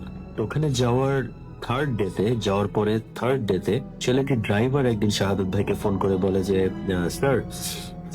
স্যারকে তো পাওয়া যাচ্ছে না। তো শাহাদাত ভাই বলে যে পাওয়া যাচ্ছে না মানে কি? তো বলে যে আমরা ঘুরতে ঘুরতে একটা ছোট পাহাড়ি নদীর কাছে এসে দাঁড়াই, লাইক আমাদের সিলেটের জাফলং এ যেরকম খুব শ্যালো কিছু রিভার আছে, যে নিচে পাথর দেখা যাচ্ছে, ওপরে পানির ফ্লো, দাঁড়ালে হয়তো জাস্ট হাঁটুর নিচে পানি থাকে, এরকম একটি স্ট্রিম, ওয়াটার স্ট্রিম। ওখানে তারা ছবি তোলার জন্য যায়। তো ছেলেটি তখন ড্রাইভারকে বলে যে ভাইয়া আমার ক্যামেরাটা গাড়িতে আছে, সো আপনি একটু গাড়ি থেকে ক্যামেরাটা নিয়ে আসেন। তো গাড়িটা একটু উঁচু জায়গায় ছিল, একটা পাহাড়ের ওপরে। তো ড্রাইভারের ভাষ্য মতে সে ক্যামেরাটা নিয়ে যখন এসে দেখে ছেলেটি ওখানে নাই। শেষবার যখন ওকে দেখে যায় তখন ছেলেটি একটা বড় উঁচু পাথরের ওপরে বসেছিল। এসে দেখে ছেলেটি ওখানে নাই।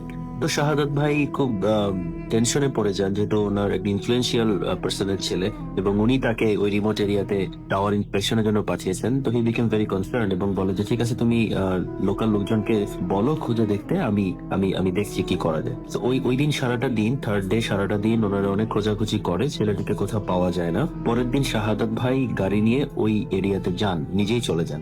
গিয়ে উনি নিজে সারাদিন খোঁজাখুঁজি করেন, ছেলেটিকে কোথাও পাওয়া যায়। সো ইন দি এন্ড শাহাদাত ভাই ছেলেটির বাবাকে ইনফর্ম করে। তো ছেলেটির বাবা খবর পেয়ে সাথে সাথে ওখানে ছুটে যান।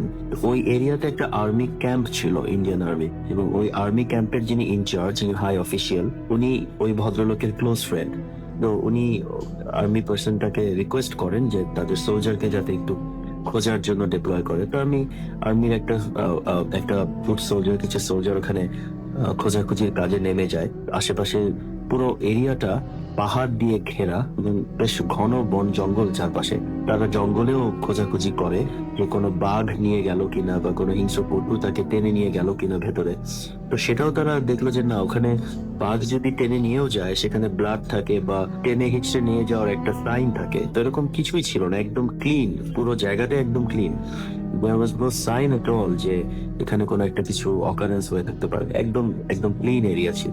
তো তারা সারাদিন খুঁজে কোনো ক্লু পাচ্ছিল না যে আসলে কোথায় গেল যে জনজন্ত মানুষ। তো যখন কোনো কিছুতে কাজ হচ্ছিল না তখন একজন লোকাল লোক এসে শাহাদাত ভাইকে বলে যে স্যার এখানে একজন মঙ্ক আছে পাহাড়ের ওপরে, so let's go to him, দেখা যাক উনি অল্টারনেটিভ কোনো সলিউশন দিতে পারেন কিনা, ছেলেটা কোথায় আছে বা কি হলো।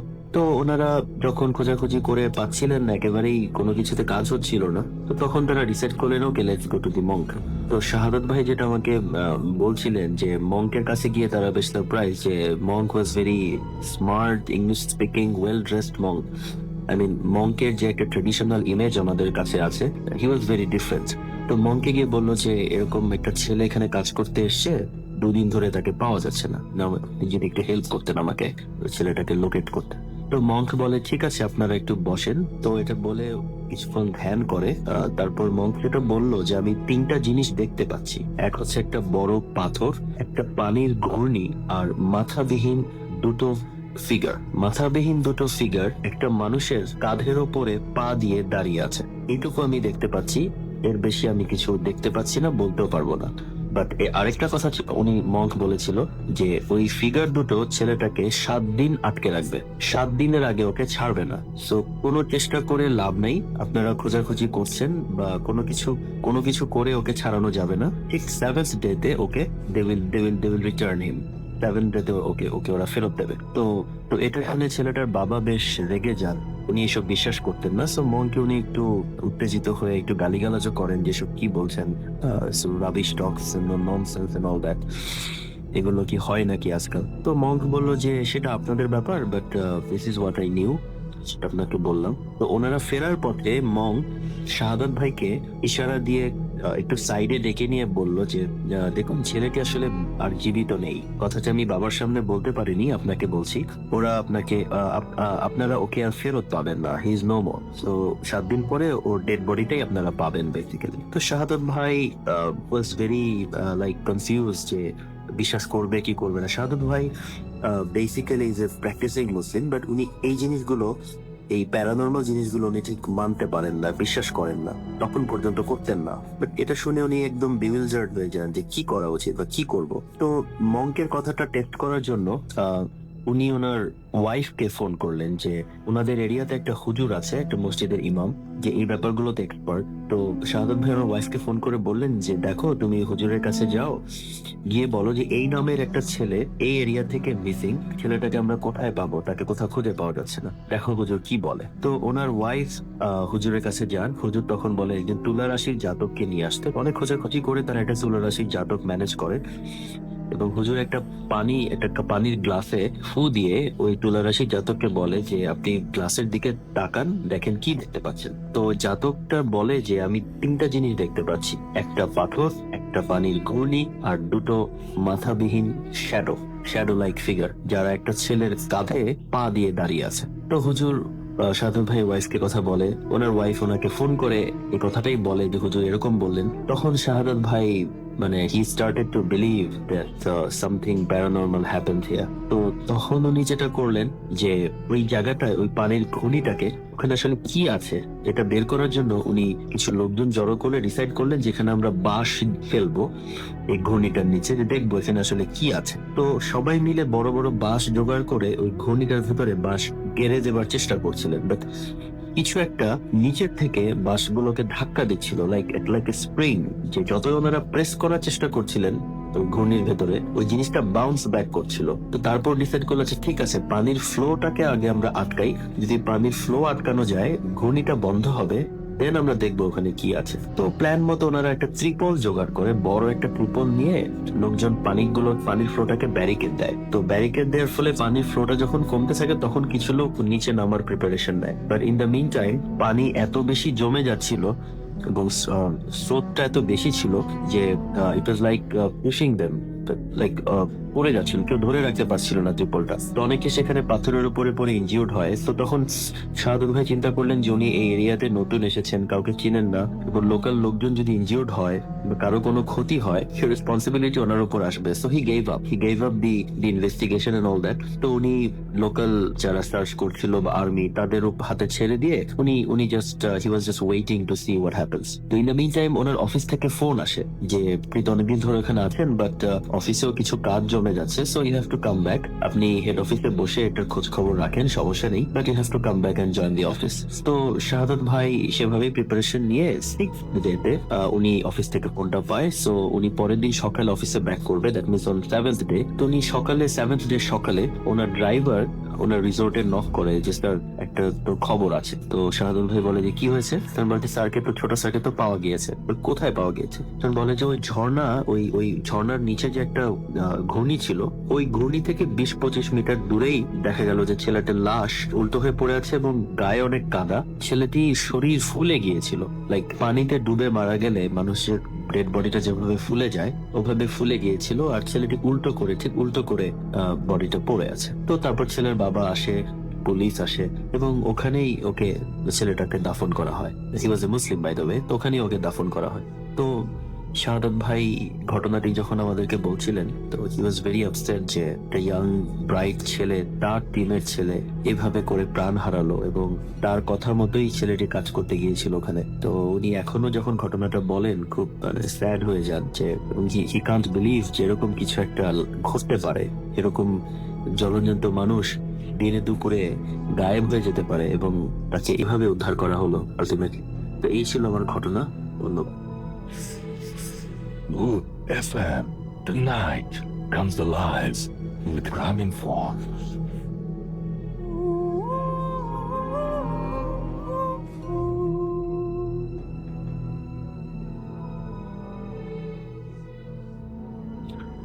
Yes, the night comes alive with গ্রামীণ ফোন। শুনছেন সবসময় রেডিও 48.0 FM। আমি রাস্তাল আছি সাথে, এবং এই মুহূর্তে আমার সঙ্গে আমাদের অতিথিরাও আছেন, এবং কিছুক্ষণের মধ্যে আমরা তাদের কাছে যাব এবং তাদের ঘটনা শুনবো। তার আগে আপনাকে জানাই কিভাবে আমাদের SMS করতে হবে। আমাদের SMS করতে হলে মোবাইলের মেসেজ অপশনে গিয়ে টাইপ করুন 40 FORTI 40 স্পেস লিখুন আপনার নাম, স্পেস দিয়ে আপনার মেসেজ পাঠিয়ে দিন 9840 নাম্বারে। আমাদের ইমেল করতে চাইলে আমাদের ইমেল অ্যাড্রেস হচ্ছে bhutfm@radio40.sm, which is BHWTFM@RADIOFORTI.FM। আপনার নাম, ঠিকানা এবং ফোন নাম্বার সহ আপনার জীবনে ঘটে যাওয়া সেরা ঘটনা লিখে পাঠিয়ে দিন আমাদের কাছে। এবং ঘটনার শুরুতে অবশ্যই উল্লেখ করুন যে ঘটনাটি আপনি স্টুডিওতে এসে শেয়ার করবেন নাকি আপনার ঘটনা আমরা পড়ে শোনাবো। দিস ইজ ভেরি ইম্পর্টেন্ট কিন্তু, যে আপনি আপনার ঘটনা পাঠাবেন, বিকজ আপনি যদি ঘটনা না পাঠান তাহলে আমরা আমাদের শো কন্টিনিউ করতে পারবো না, ডিসকন্টিনিউ করতে হবে। So this is very important যে আপনার ঘটনা পাঠাবেন। অ্যান্ড আমরা সবসময় ওয়েট করি আপনাদের কাছ থেকে এরকম চমৎকার ঘটনা পাওয়ার জন্য। একটা ছোট্ট খবর দিয়ে আবারও ফিরে যাব ঘটনায়, আমাদের সাথেই আর থাকুন সেই পর্যন্ত। আর সেই ঘটনাটি হচ্ছে এইরকম যে আপনারা জানেন যে অলিম্পিকের নিয়ে এখন উত্তেজনাটা চলছে, এবং সব জায়গায় কথা একটাই, অলিম্পিক অলিম্পিক অলিম্পিক। এবং অলিম্পিকের দারুণ দারুণ সব টান উত্তেজনাপূর্ণ সব ইভেন্ট রয়েছে, এবং সেই ইভেন্ট থেকে শুরু করে মানে উদ্বোধনী অনুষ্ঠান থেকে শুরু করে সবকিছুই অলিম্পিকে খুব অ্যাট্রাকটিভ, রাইট? সো সেগুলো নিশ্চয়ই আপনি এরকম মানে কি বলবো ঘোলা দেখলে আপনার একদমই ভালো লাগবে না। আপনি নিশ্চয়ই চান যে ঝকঝকে দেখতে, ঝকঝকে পিকচার চান, ক্রিস্টাল ক্লিয়ার সাউন্ড চান। এই ব্যাপারটা আপনার খুব দরকার। তাহলে আপনাকে যেটা করতে হবে সেটা আপনাকে রিয়েল ভিউ টিভি কানেকশন নিয়ে নিতে হবে, এবং এটা হচ্ছে একদম গ্রেট একটা এক্সপিরিয়েন্স আপনাকে দিতে পারবে এইচডি চ্যানেল। এবং আপনার কানেকশন বদলে যদি আপনি এখন রিয়েল ভিউ কানেকশনটা নেন তাহলে দেখবেন যে সবকিছু ঝকঝকে হয়ে গেছে, এবং প্রতিটা ইভেন্টের টান উত্তেজনাপূর্ণ মুহূর্তগুলোতে আপনার গুজবাম্প হতে বাধ্য। আপনি দেখবেন যে আপনি শিহরিত হচ্ছেন, এবং অলিম্পিকের সাঁতার, জাম্প থেকে শুরু করে বিভিন্ন মোমেন্টগুলো আপনি এখন অনেক অনেক অনেক অনেক অনেক বেশি এনজয় করবেন with real view connection. So আমার মনে হয় যে এটা ওয়াইজ ডিসিশন হবে যদি আপনি এটা নিয়ে নেন, এবং আশা করব যে আপনি এবার অলিম্পিকটা অনেক মজা করে রিয়েল ভিউ সাথে দেখবেন।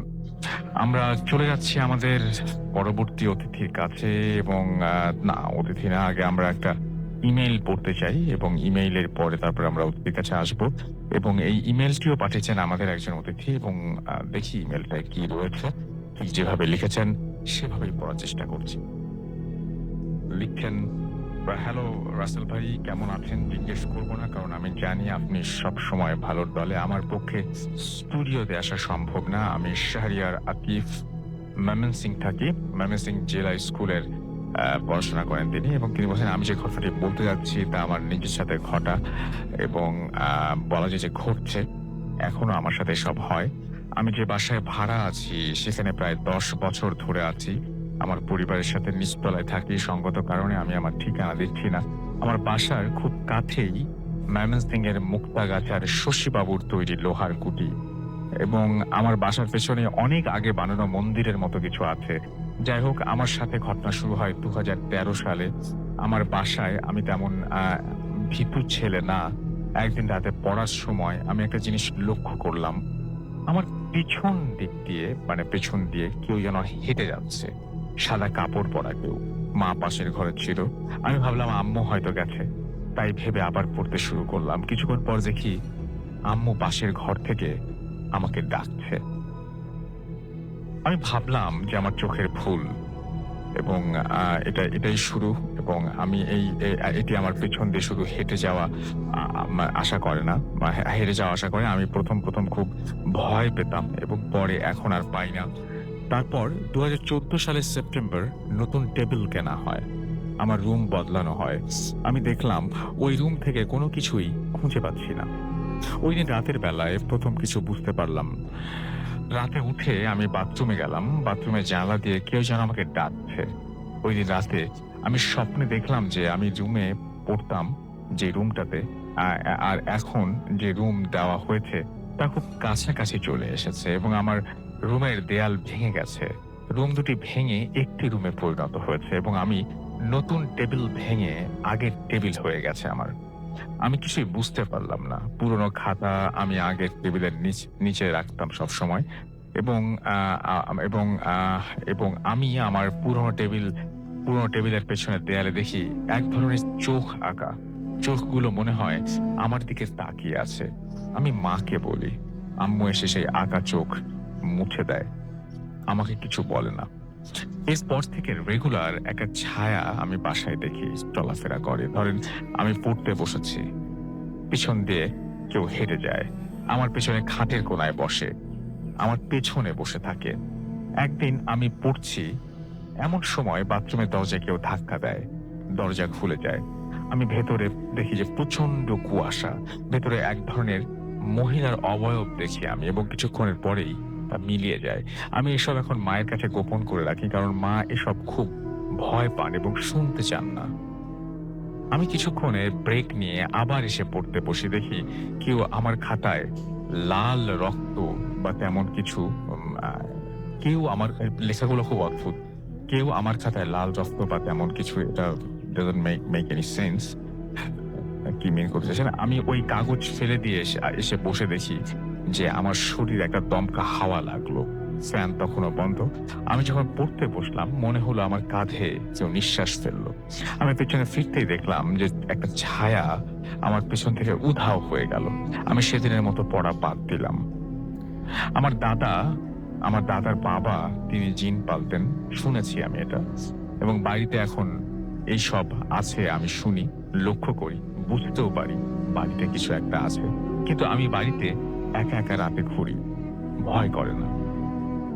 সত্যি বলতে কি, এখন আমার বাসায় প্রচন্ড, মানে আগে ভয় করতো না, এখন ভয় করে। মনে হয় কেউ একজন আমার চারপাশে আছে। একা থাকলে নিঃসঙ্গ লাগে, কিন্তু আমার বাসায় মনে হয় আমি একা না। তো রিসেন্টলি কিছু ঘটনা বলি। আমি রাতে ঘুমোতে যাই, তারপরে 1.5 মাস আগে পরপর রাতে ঘুমের মাঝে কিছু স্বপ্ন দেখি। প্রথম রাতে দেখতে পেলাম যে আমি ছোট কাকার সাথে বাসায় এসেছি। আমার কাছে বাসার চাবি, তালা খুলে আমার কাকা ঘরে ঢুকলেন। করিডোর দিয়ে আমার ড্রয়িং রুমের সামনে গিয়ে তালা খুললাম। খুলে দেখি একটি মৃত মানুষ, যে পূর্ব দিকে মাথা এবং পশ্চিম দিকে পা দিয়ে আছে, কাঁথা দিয়ে সারা শরীর ঢাকা। সামনে মাথার কাছে একটা ছেলে বসা। আমি দেখলাম ছেলেটা আমি ভেতরে ঢুকলাম, ওই মৃত মানুষটার মুখের কাপড় সরলাম। আমি দেখলাম আমার লাশ, আমার মৃতদেহ পড়ে আছে সেখানে, নাকে কানে তুলো দেওয়া। পাশে যে আরেকটা আমি ছিল, তা সেখানে ছিল। আমি স্বপ্ন দেখে আর থাকতে পারলাম না, ঘুম ভেঙে গেল। আমি ফজরের আজান দিয়েছে, আমি স্বপ্নের কোনো ব্যাখ্যা আনতে পারলাম না। আমি স্বপ্ন দেখলাম, আমি ওই স্বপ্নের মাঝে ছিলাম, আমি আমাদের ঘরে পেলাম, এবং শেষে আমার মৃতদেহ। সবচেয়ে বড় বিষয় সেটা হচ্ছে আমি সেখানে একসাথে উপস্থিত কিভাবে, সবগুলো জায়গায় আমি উপস্থিত কিভাবে, আমি আজও জানি না। আমি আম্মুকে বলে যে আমি খারাপ স্বপ্ন দেখেছি, আর কিছুই না। ঠিক তার পরের রাতে স্বপ্নে দেখি আমি ড্রয়িং রুমে শুয়ে আছি। 2 দিন ধরে আমি দেখলাম যে আমার রুমের ভেতরে হাতে কালো কাপড় পরা কেউ ঢুকলো। সে এসেই আমাকে তুললো। আমি দেখলাম সে রুমের মাঝে একটি গোল বৃত্ত আঁকলো, কিছু একটা বললো এবং লাঠি দিয়ে মাটিতে আঘাত করতেই তা কফিনে পরিণত হলো। আমি সেখানে দেখলাম আমার পায়ের অংশে আমার পায়ের অংশে একটা টোকেনের মতো সেখানে মৃত্যু শাল দেয়া আছে। আমার শালটা মনে আছে, সেটা ছিল 1859। সে আমাকে দেখিয়ে বলল যে তুই কবরটা খুঁড়বি, সেখান থেকে ওই ব্যক্তিকে তুলে ঠিকভাবে কবর দিবি। ঘোরার জন্য সে আমাকে একটা বেলচা দিল এবং আমাকে বলল একটা কথা বলবো, এবং যখন সে আমার কাছে আসলো আমি তার মুখের খানিকটা দেখলাম। একজন মানুষ আগুনে পোড়ানোর পর পানি দিলে যেমন হয় ঠিক তেমন ঝলসে গেছে। আর আমি আর দেখতে পারলাম না। আমি ঘুম থেকে উঠে পড়ি এবং ঘর থেকে কালো কিছু বের হয়ে যায়। আমি রাতে আর ঘুমোতে পারি না। সকালে উঠে আমার কপালে 3টা দাগ দেখতে পাই। আমি অনেক ভেবেও ওই স্বপ্নগুলোর কোনো রহস্য বের করতে পারিনি। এরপর থেকে আমি একা ঘুমানো বাদ দেই। কিছুদিন পরে আমি আগে যে রুমে পড়তাম সেই রুমে মামার সাথে ঘুমোতে যাই। রাত 3টার দিকে আমার ঘুম ভেঙে যায় এবং আমি একটা ছায়া ঘর থেকে বের হয়ে যেতে দেখি। ঘরের পাশেই বাইরে বের হওয়ার পেছনের দরজা। আমি শুনতে পাই কিছু শেয়াল ডাকছে। তাদের মাঝে একজনের কান্নার আওয়াজ পাই। আমি মামাকে ঘুম থেকে তুলি। মামাও সেই শব্দ শোনে এবং ফোনে রেকর্ড করে এবং সকালে উঠে এই রেকর্ডটা কোথাও মানে কান্নার আওয়াজ পাওয়া গেল। তাহলে আমি মামা কি ভুল শুনেছিলাম? এখন প্রায় রাতেই শুনতে পাই। আমরা ময়মনসিংহের এমন এক এলাকায় থাকি যেটা ঢাকার যে কোনো অভিজাত এলাকার সমান। এই এলাকায় শেয়াল তো দূরে থাকুক, কুকুরও ঢুকতে পারে না। তাহলে প্রায় প্রতি রাতেই এরা কিভাবে আসে এবং আমার দরজার পাশেই কোনো একভাবে ডাকে। আমি আর কোনো উত্তর খুঁজে পাই না। ও আরেকটা বিষয় বলে রাখি, আমার বাবা মা ছাড়া বাসায় যারা থেকেছেন ও যারা বছরখানেক ওই রুমে ঘুমিয়েছেন তারা ওই ছায়া দেখেছেন, অনুভব করেছেন কেউ পেছনে হাঁটছে। আমার মামা, আমার 2 ছোট বোন, বড় আপু, খালামণি সবাই। আমার এক নানু এই সমস্ত বিষয় অনেক জানেন। তিনি বাসায় এসে ওই রুম এবং ড্রয়িং রুমে ঢুকে বলেছেন বাসায় কিছু সমস্যা আছে এবং বললেন যে এটা আমাদের কোনো ক্ষতি করবে না, কিন্তু এটা আমাদের সাথেই থাকতে চায়। গতকাল রাতের ঘটনা বলি। আমি স্বপ্নে দেখলাম কেউ একজন আমার ঘরে ঢুকলো, সাদা কাপড় পরা। সে আমার পাশে বসলো, আমার কপালের মাঝ বরাবর আঙুল রাখলো এবং কিভাবে যেন একটা চিমটি কাটলো। পরে আমার হাত দিয়ে তার টি শার্টটি ধরে আমাকে তুলতে চাইলো, কিছুটা খামচি দেওয়ার মতন। তখনই ফজরের আজান দেয় এবং আমার ঘুম ভেঙে যায়। আমি হাত মুখ ধোয়ার জন্য বাথরুমের আয়নার সামনে দাঁড়াই এবং দেখি কপালের মাঝখানে যে মানে একদম মাঝ বরাবর একটা ক্রস চিহ্ন এবং আমার শার্টে আঙুলের দাগ। মাটি হাতে থাকলে যে অবস্থায় কাউকে ধরলে যেরকম দাগ থাকে সেরকম এটিও এখন আমার সাথে আছে। সত্যি বলতে কি, আমি এই যে আপনাকে লিখছি এই সময় আমার পাশে রয়েছে সে। আমি অনুভব করতে পারছি। আমি এও বুঝতে পারছি যে এই মাত্র আমার কাঁধে একটা নিঃশ্বাস ফেললো কেউ। আমি এখন এটাকে প্রায় দেখি এবং এখন আমি পেছনে তাকাতেই আমার ঘরের সবগুলো পর্দা নড়ে উঠলো। আমি বুঝতে পারছি না আমার সাথে কেন এমন হচ্ছে, কি চায় এরা আমার কাছে। আমার কাছে সত্যি এর কোনো উত্তর জানা নেই। যদি আপনাদের কারো কাছে এর সমাধান থাকে প্লিজ আমাকে জানাবেন। আমি এর থেকে মুক্তি চাই। আমি কোনো হুজুরের কাছে যাই না, কারণ আমাকে তাবিজ বা পানি পড়া দিবে এইসব বিষয় আমি বিশ্বাস করি না। আমি আল্লাহকে ছাড়া কাউকে বিশ্বাস করি না। এবং কেন আমার সাথে এসব হচ্ছে আমি ভাবি, কেন এসব স্বপ্ন খুব যন্ত্রণা হয়। আমি এর থেকে মুক্তি পাওয়ার জন্য সুইসাইড করতে গিয়েছিলাম। আমার ওই রুমের ফ্যানের সাথে রশি পেঁচিয়ে। আমার মা যদি আমাকে তখন না আটকাতেন আমি হয়তো আজ আপনাকে এই ঘটনা পাঠাতে পারতাম না। আর এখন পড়াশোনা করতে একদমই ইচ্ছে করে না। পড়তে বসতে আমি ওইটার উপস্থিতি পাই। আমার রেজাল্ট খুব খারাপ হচ্ছে। আমি যেন এর থেকে মুক্তি পাই এবং আমার পরীক্ষার সামনে আমার জন্য প্রে করবেন প্লিজ। এই ছিল আমার ঘটনা। ভালো লাগলে পড়ে শোনাবেন। আমার কাছে আরো ঘটনা আছে, আমার পরিবার নিয়ে সময় পেলে পাঠাবো।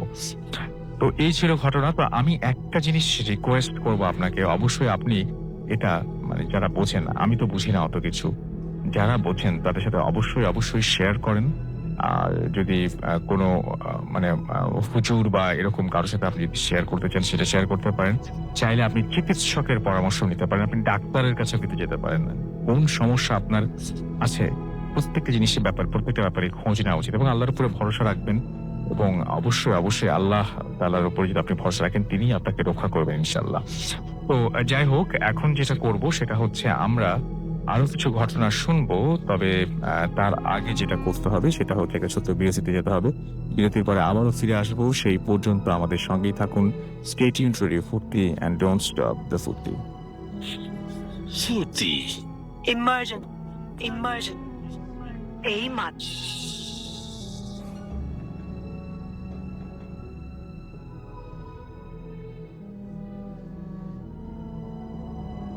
Welcome back. ঘড়িতে সময় এক্স্যাক্টলি রাত 1:24 শুনছেন সবসময় রেডিও 48.2 FM। আমি রাথি রায় এবং এখন যাচ্ছি আমাদের একজন অতিথির কাছে এবং যার কাছে আমরা ঘটনা শুনবো এবং আপনার নামটা প্লিজ একটু বলবেন, তারপর আপনার ঘটনায় যাবো আমরা। হ্যালো লিসনার্স, আমি নোবেল, এসেছি উত্তরা থেকে। শুনি আপনার ঘটনা। আচ্ছা, আমি এসএসসি পরীক্ষা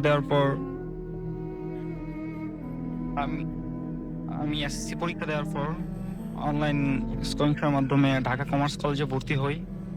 তো বলতে গেলে ওইটাই ছিল আমার লাইফে মোটামুটি ভাবে ফার্স্ট টাইম হোস্টেলে থাকা।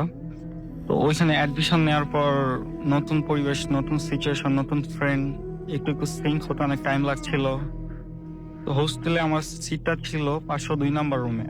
এটা ঢাকা কমার্স কলেজ এরিয়ার সাথেই, হোস্টেলটার নাম বলছি না। তো ওইখানে একটা ছেলে ছিল, নাম ছিল শামস। ও ছিল আমার রুমমেট। ওর বাসা ছিল রাজশাহীতে। তো স্বভাবত এরকম কয়েকদিন যাচ্ছে, ওর সাথে পরিচয় হচ্ছি, কলেজে সবার সাথে পরিচিত হচ্ছি, হোস্টেলে সবার সাথে পরিচিত হচ্ছি। তো প্রথম ওর ল্যাঙ্গুয়েজ বুঝতে আমার একটু কষ্ট হতো, কারণ ও ছিল ঢাকার বাইরে। ওর উত্তরাতে একটা আন্টির বাসা ছিল, আর ওর স্বভাবটা ছিল ও 5 ওয়াক্ত নামাজ পড়তো। ছেলেটা খুব ভালো ছিল, হাসি খুশি।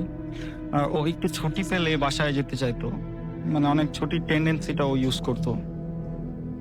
তো একটা সময় অ্যাজ ইউজুয়াল দিন যাচ্ছে, হঠাৎ করে কলেজে ফার্স্ট টার্ম এক্সাম এলো। এক্সামের পর কলেজ 7 দিন প্লাস এর চেয়ে বেশি সময়ের জন্য ছুটি দিল। তো সবাই যখন বাসায় যাওয়ার জন্য রেডি, যেদিন ছুটিটা অ্যানাউন্স করছে ওই দিন বিকালের মাঝে প্রায় সবাই চলে গেছে। বলতে গেলে আমি আর ওই ছিলাম শুধু হোস্টেলে একা। তো আমি ওকে ইজিলি জিজ্ঞাসা করি যে তুমি কবে যাবা, তুমি যাচ্ছ না কেন? তো ও তখন বললো যে আমি তোমার সাথে যাব, কদিন পর যাবো। তো আমি তখন একটু কনফিউজড হই, কারণ যে ছেলেটা ছুটি পেলে বাসায় চলে যায় ইজিলি, ও কেন একদিন লেট করতেছে এটা ভেবে। তো ফাইনালি তেমন কিছু না ভেবে তো রাতে ঘুমিয়ে যাওয়ার জন্য মানে প্রস্তুতি নিচ্ছিলাম। আমি একটা ম্যাচ ছিল, ওটা দেখে ঘুমাতে যাই। তো সে দেখে ও ঘুমিয়ে গেছে। তো সাডেনলি ঘুমের মাঝে হঠাৎ 1টা বা 1:30টার দিকে আমার ঘুমটা ভেঙে যায়। তো আমি উঠে দেখি যে ও নামাজ পড়তেছে। তো আমি একটা আনইউজুয়াল আবার ও নামাজ পড়তো, ওই জন্য আমি তেমন ভয় বা অস্বাভাবিক কিছু ভাবি না। আমি ভাবছি যে ও হয়তো বা তাহাজ্জুদের নামাজ পড়তেছে। তো আসলে ভাই ও যখন নামাজ পড়ছিল তখন ওই নামাজের জায়গাটুকু এত পরিমাণ আলোকিত ছিল, মনে হচ্ছিল মানে কোনো নূর বা ফেরেশতা এই টাইপের মনে হচ্ছিল, মানে অনেক বেশি আলোকিত ছিল, হাইলাইটেড করার মতো ছিল, মানে ওইটাই চোখে পড়ছিল। তো ও জাস্ট নামাজ ছেড়ে একটা হাসি দিয়ে মানে ঘুমানোর জন্য প্রস্তুত নিল। আমিও কিছু না ভেবে ঘুমিয়ে পড়লাম। তো সকালবেলা যখন ঘুম ভাঙলো, ব্রেকফাস্টের পর ওর সাথে কথা হলো। ও কিছু বলার আগেই বললো যে আমি বাসায় চলে যাব আজকে এখনই। তখন আমি ওকে জিজ্ঞাসা করলাম যে কেন, কি সমস্যা বাসায়? তুমি বললো আমার সাথে যাবা, তো এখন কেন চলে যাচ্ছ?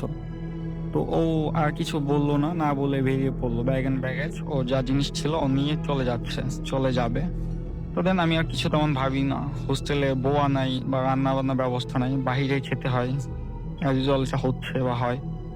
তো 2-1 ঘন্টা পর আমি ওকে ফোন দিই জানার জন্য যে ও কতটুকু গিয়েছে বা কত দূর যাচ্ছে বা কিভাবে যাবে, একটা জানার জন্য। তো তখন আমি খুব কনফিউজড হই, কারণ এটাই ছিল ওর সাথে পরিচিত হওয়ার পর ফার্স্ট টাইম যে ও আমার ফোন রিসিভ করতেছে না। আমি 5 থেকে 6 বার ট্রাই করি, ও আমার ফোন রিসিভ করেনি। মনটা একটু খারাপ ছিল যে কোনো সমস্যা হচ্ছিল কিনা এটা জানার জন্য। দেন কিছু না ভেবে এভাবেই টাইম স্পেন্ড করি। তারপর বিকাল থেকে আসরের পর থেকে একটু একটু বৃষ্টি শুরু হতে থাকে। তো এভাবেই কেটে যায়। একটু ঘুমিয়ে পড়েছিলাম। তো সন্ধ্যার সময় উঠে দেখি যে ইলেকট্রিসিটি নেই, মানে বৃষ্টি হচ্ছে বাইরে, ইলেকট্রিসিটি নেই। পরিবেশটা একটু ভুতুড়ে মনে হতে লাগলো। যাই হোক, তেমন কিছু না ভেবে কিভাবে স্বল্পতে কাজগুলো গুছিয়ে নেওয়া যায়, যেহেতু ডিনার করতে হবে বাহিরে বা হোস্টেলে কেউ নেই। তো যখন সিঁড়ি দিয়ে নামছিলাম তখন জায়গাটা খুব পরিচিত হলো অপরিচিত পাচ্ছিল, সম্পূর্ণ নতুন পরিবেশ, ইলেকট্রিসিটি নেই, বাইরে বৃষ্টি হচ্ছে। তো নেমে কাছে খুব চাচার একটা হোটেল আছে, ওখান থেকে ডিনার করি। ডিনার করে তাড়াতাড়ি ফিরি। এই ভুতুরে পরিবেশের মধ্যে সিঁড়ি দিয়ে উঠতেই মানে কেমন একটা ভয় লাগছিল। তো রুমে প্রবেশ করলাম, কেউ চেনা রুম, তারপরও কেমন যেন অপরিচিত মনে হচ্ছিল। রুমে যখন প্রবেশ করি তখন ওর যে শামসের একটা ফটো টানানো ছিল ওর বেডের উপরে। তো ওই ফটোটা চোখে পড়ে। আমি আমার বিছানায় যাই, ডিনারের পর শোয়ার প্রস্তুতি নেই, কিছু কাজ ছিল, ফেসবুক ইউজ করি, ক্ল্যাশ অফ ক্ল্যান্স এটসেট্রার পর যখন ঘুমিয়ে পড়বো, বিদ্যুতের ঘন চমকানোতে ওর এই ফটোটাই আমার চোখে পড়ছিল বারবার, আমি বারবার ভয় পেতে লাগছিলাম। তো কিছু না ভেবে আয়াতুল কুরসিটা ফোনে ছিল, শুনে ঘুমিয়ে পড়তে যায়। এই তো ঘুমানোর সময় হয়ে গেল, ঘুমিয়ে পড়তে যায়, তখন হঠাৎ করেই দেখি যে দরজায় দুটো আওয়াজ হলো, ঠক ঠক এরকম। তখন 10:49 বা 50 এরকম বাজে। তো আমি মনে অনেক ডেটার ছিলাম, যেই আসুক আমি দরজা খুলবো না, কারণ আমি তো জানি হোস্টেলে কেউ নেই। তো এই 3 মিনিট পর সেকেন্ড টাইম দরজায় একই রকম শব্দ আসলো, ঠক ঠক। তখন আমি ভাবলাম যে সেকেন্ড ফ্লোরে তো বাড়িওয়ালা আছে, হয়তো বা ওনারা বুঝতে পেরেছে যে আমি একা হোস্টেলে আছি, এই জন্য আমাকে দেখতে এসেছে। তো আমি ভয় পেলাম না, অ্যাবনর্মাল কিছু তো হচ্ছে না, আমি নর্মালি গিয়ে দরজাটা খুললাম। তো খোলার পর যেটা দেখি, এটা দেখে মানে একটু কনফিউজ হলাম। দেখি যে শামস ভিজা কাপড়ে দাঁড়িয়ে আছে বাহিরে। তো আমি ওকে দেখে কিছু না ভেবে প্রশ্ন করলাম, কি ব্যাপার, তুমি হঠাৎ কিছু না বলে চলে গিয়েছো, আবার এখন বৃষ্টি ভেজা রাতে তুমি চলে আসলা, কি হয়েছে, কোনো সমস্যা কিনা? তো ও কোনো কিছু অ্যান্সার দিল না, জাস্ট একদম রাগান্বিত চোখে আমার দিকে তাকিয়েছিল, প্রচুর লাল ছিল ওর চোখগুলা। তো আমি অল্প ভয় পেয়ে যাই। আর সবচেয়ে যেটা ইন্টারেস্টিং ব্যাপার সেটা হচ্ছে রাসেল ভাই, ও যখন রুমে প্রবেশ করে তখন ছিল ঠিক 11:02 এবং ও রুমে প্রবেশ করার সাথে সাথে ওর যে ফটো ফ্রেমটা ছিল ওটা ভেঙে মাটিতে পড়ে যায় এবং চুরমার হয়ে যায়, বলতে গেলে ওর ফটো কিচ্ছুই পাওয়া যায় না। তো তখন আমি একটু চিৎকার করি, চিৎকার করার ফলে ও রেগে আগুন হয়ে আবার আমার দিকে তাকায়। তখন আর আমার কিছু মনে নেই, আমার জাস্ট লাস্ট যতটুকু মনে পড়ে যে আমি ওকে দেখেছি যে ওয়াশরুম থেকে ড্রেস চেঞ্জ করে এসেছে। তো আমি শুয়ে পড়ি বা সেন্সলেস হয়ে যাই, ঘুমিয়ে পড়ি। সকালে যখন ঘুম থেকে উঠে দেখি শামস নেই, ওর কোনো জামা কাপড় বা কোনো জিনিসপত্র কিছুই নেই। আর সবচেয়ে যেটা আমি ভয় পাই, সকালে উঠে দেখি ও রাতে যে ফটোর ফ্রেমটা ভেঙে পড়েছিল ওই ফ্রেমটা আগের জায়গায় ঠিক একই অবস্থায় টানানো। এটা দেখে আমি জাস্ট কিং কর্তব্য বিমূঢ় হয়ে পড়ি। তো ওকে আমি পুরো 5 তলায় খুঁজি, পাই না, কোনো অ্যান্সার বা কিছু বুঝে ওঠার আগেই আমার ফোনে হঠাৎ করে একটা ফোন চলে আসে। আমি জাস্ট ফোনটা রিসিভ করি, ফোন রিসিভ করে আমি সালাম দেই। উনি সালাম মানে ওঠার থেকে সালামের অ্যান্সার না দিয়ে ওধার থেকে আমাকে জিজ্ঞাসা করা হয়, তুমি কি নোবেল? আমি বললাম হ্যাঁ আমি নোবেল। তো আমি জিজ্ঞাসা করলাম আপনি কে? উনি বললো যে আমি শামসের বাবা।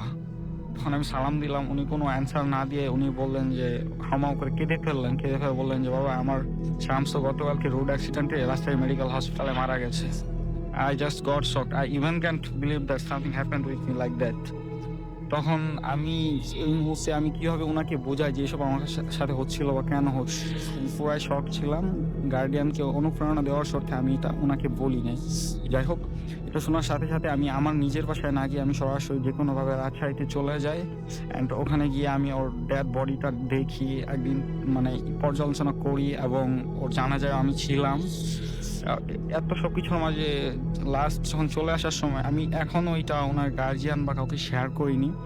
যাই হোক, ওনার কোনো এক কাজিনের মাধ্যমে আমি ওর ডেথ মেডিকেল সার্টিফিকেটটা দেখতে পাই। আর এটাই ছিল সবচেয়ে মজার রাসেল ভাইয়া, ওই সার্টিফিকেটে ওনার যে ডেথ টাইমটা ছিল, মৃত্যুর সময়টা, এটা ঠিক রাত 11:02। আর ও ওই দিন রাতে ওই রুমে প্রবেশ করেছিল ঠিক 11:02 এবং ওর ফটোটাও ভেঙে পড়েছিল ঠিক 11:02। এটাই ছিল আমার ঘটনা রাসেল ভাই। ধন্যবাদ আপনাকে আপনার ঘটনার জন্য। আমরা একটা চমৎকার ঘটনা শুনলাম এবং এরপরে আমরা যাব আমাদের পরবর্তী অতিথির কাছে এবং ইন দ্য মিন টাইম আমরা আপনার যে সমস্ত SMS পাঠিয়েছেন সেই SMS গুলো কিছু বলতে চাই। সিয়াম আমাদের SMS করেছেন এবং তিনি একটা ঘটনা বলতে চান।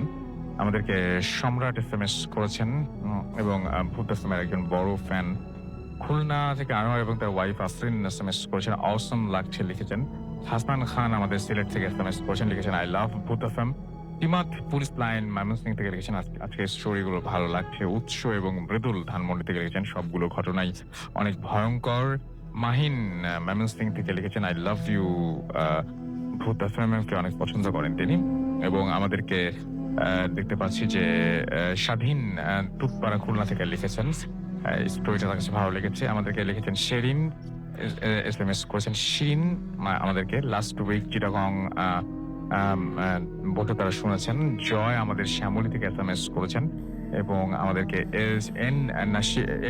শাহিদ SMS করেছেন গাজীপুর থেকে। আমাদেরকে রিহান SMS করেছেন ঐশী এছাড়াও শৈবুর রহমান আমাদের এসএমএস করেছেন আমাদেরকে শাহরিয়ার সিয়াম আমাদের এসএমএস করেছেন, মুস্তাক বেইলি রোড থেকে এসএমএস করেছেন এবং তিনি বুথ এফএম শুনছেন, এনজয় করছেন। রিফাত আমাদেরকে এসএমএস করেছেন, আজকে ঘটনাগুলো জোস লিখেছেন। নিয়াজ এবং দীপ্তি আমাদের চট্টগ্রাম থেকে এসএমএস করেছেন, আমাদেরকে সুবায়া এসএমএস করেছেন, আমাদেরকে শাফি এসএমএস করেছেন, আমাদেরকে তাজবির এসএমএস করেছেন, মেহেদি সহ আরো অনেকে। আপনি যদি এসএমএস করতে চান মোবাইলের মেসেজ অপশনে গিয়ে টাইপ করুন ফুর্তি FORTI ফুর্তি স্পেস লিখুন আপনার নাম, স্পেস দিয়ে আপনার মেসেজ পাঠিয়ে দিন 9840 নাম্বারে। আমরা চলে যাব আমাদের পরবর্তী অতিথির কাছে। আপনার নাম এবং আপনার নামটা বলে আপনি আপনার ঘটনা শুরু করুন, কোথা থেকে এসেছেন সেটা বলবেন, তারপরে আমরা আপনার ঘটনা শুনবো। হ্যালো এভরিওয়ান, আমি মারুফ শুভ, মিরপুর থেকে এসেছি। শুনি আপনার ঘটনা। জি রাসেল ভাই, আমাকে আবার আনার জন্য আপনাকে অনেক ধন্যবাদ। আজকে আপনাদের সাথে আমি যে স্টোরিটা শেয়ার করব সেটা আমার এক ফেসবুক ফ্রেন্ড সুমন চৌধুরীর কাছ থেকে ঘটনাটা শোনা। ঘটনাটা ওনার সাথেই ঘটেছিল। ঘটনাটা শুরু হয়েছিল 2001 সালে। সুমন ভাই তখন নতুন বিয়ে করেছিল। তো উনি তার ওয়াইফকে আনার জন্য তার শ্বশুর বাড়িতে যাবে। তার ওয়াইফের বাসা ছিল নওগাঁয়। তো যেদিন সে যাবে সেদিন সকালবেলা সে ফুটবল খেলেছিল। তো সে স্বাভাবিকভাবে একটু টায়ার্ড হয়ে যায়, বাসায় এসে সে ঘুমিয়ে যায়। দুপুর 2টার দিকে তার ড্রাইভার এসে তাকে কল করে ডাকে, বলে আপনি যাবেন না? সে বলল না, আমি তোমাকে পরে জানাচ্ছি আমি কখন বের হবো। পরে সে বিকেলে ঘুম থেকে উঠে তারপর তারা ড্রাইভারকে ডাক দিয়ে তারা রওনা দেয়। শীতের দিন ছিল, যার কারণে খুব জলদি সন্ধ্যা হয়ে যায়। তো সে গাড়ি নিয়ে রওনা দিল ড্রাইভারের সাথে। তো তার শ্বশুর বাড়ি থেকে 20 কিলোমিটার আগেই একটা জায়গা ছিল, যে জায়গায় ওই রোডের মধ্যে একটা হোটেল ছিল। সেই হোটেলে আর কি ওই রোডের মধ্যে ওই হোটেলটাই বেস্ট, ওখানে আর কি নাস্তা টাস্তা করা যায় আর কি।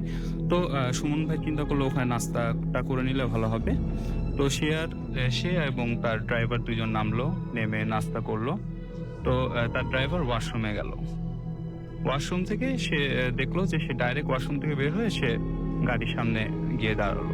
তো সুমন ভাই চা খাচ্ছিল। চা খাওয়ার পরে তারপর তার মন চাইলো ড্রাইভ করবে সে। তারপর তার ড্রাইভারকে বললো তুমি পাশে বসো, আমি গাড়িটা ড্রাইভ করি। নর্মালি সে ড্রাইভ করতো না, তার ড্রাইভ করার মন চাইলো, সে ড্রাইভ করা শুরু করলো। তো সে গাড়িটা 80 থেকে 90 কিলোমিটার বেগে মানে গাড়িটা চালাচ্ছিল। তো কিছু দূর যাওয়ার পরে আরেকটা কথা বলে রেখে রাসেল ভাই, তার গাড়ির হেডলাইটের সাথে সে একটা হ্যালোজেন লাইট লাগিয়েছিল। তো পুরো রোডটা ডার্ক থাকা সত্ত্বেও সামনের ভিউটা একেবারে অনেক ভালোভাবে ক্লিয়ার দেখা যাচ্ছিল। তো কিছু দূর যাওয়ার পরে সে দেখতে পেল একটা কালো রঙের শ্যাডো তার গাড়ির সামনে দিয়ে খুব ফাস্ট মুভ করলো। এটা দেখে সে একটু ভয় পেয়ে গেল। তারপর তার ড্রাইভারকে আস্ক করলো যে তুমি কি কিছু দেখেছো নাকি? তার ড্রাইভার বললো না, আমি কিছু দেখিনি। তারপরে থেকেই শুরু হয়ে গেল তার সাথে অস্বাভাবিক কিছু ঘটনা। সে গাড়ির ভিতরে একটা খারাপ গন্ধ পাচ্ছিল, আর তার শরীরটা ভারী হয়ে আসছিল, তার পা হাত চলছিল না, এবং সে দেখতে পাচ্ছিল যে গাড়ির টেম্পারেচার মিটারটা অটোমেটিক আপ ডাউন করছে, এবং তার গাড়ির যে মেন মিটার যেটা স্পিড মিটার এটাও অনেক ভুল রিডিং দিচ্ছে। তো এই জিনিসটা সে দেখে সে আরো ভয় পেয়ে গেল। সে লুকিং গ্লাসে একটা জিনিস দেখতে পেল, তার ব্রেক লাইটের পাশে যে অয়েল ট্যাঙ্কের পাশে যে ব্রেক লাইটটা আছে সেটা কেউ হাত দিয়ে ধরে রেখেছে। তো এই জিনিসটা দেখার পর সে তার ড্রাইভারকে বলে এইসব কি হচ্ছে আমার সাথে। ওনার শরীর ভারী হয়ে আসছিল, হাত পা কাঁপছিল। তো সে দৌড়াদৌড়ি করা শুরু করলো। তার ড্রাইভার তাকে খালি একটা কথাই বললো যে আপনি গাড়িটাকে থামাবেন না। তো কিছু দূর যাওয়ার পরে একটা কোলাহলপূর্ণ একটা জায়গার মধ্যে সে সাইডে দেখলো যে একটা কিছু বাড়িঘর আছে এবং আলো জ্বলছিল। তো এমন একটা জায়গায় গিয়ে তার ব্রেকটা কাজ করলো। ব্রেকটা দেওয়ার পরে ঘটে গেল তার সাথে একটা ভয়ানক ঘটনা। সে কোনোভাবে ঘটনাটা আশা করেনি। ওই টাইমে সে দেখলো সে গাড়ির মধ্যে পুরোপুরি একা, গাড়িতে আর কেউ নেই। তো সেই জিনিসটা দেখার পরে আরো ভয় পেয়ে গেল যে এতক্ষণ তার সাথে তাহলে কে ছিল, তার ড্রাইভার কই গেল। এটা যখন সে দেখলো সে অনেক ভয় পেয়ে যায় এবং গাড়ি থেকে খুব জলদি ফাস্ট বের হয়ে যায়। বের হয়ে যাওয়ার পর সে দৌড়াতে গিয়ে মাটিতে পড়ে যায়।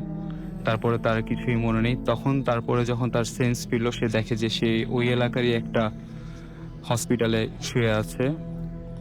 তারপরে সে কোনো মতে তার শ্বশুর বাড়িতে পৌঁছায়। পরবর্তীতে যখন সে তার ড্রাইভারের সাথে কমিউনিকেট করে, তার ড্রাইভার তাকে বলে যে সে ওয়াশরুম থেকে বের হয়ে কাউকে দেখতে পায়নি, গাড়িও ছিল না, সেও ছিল না।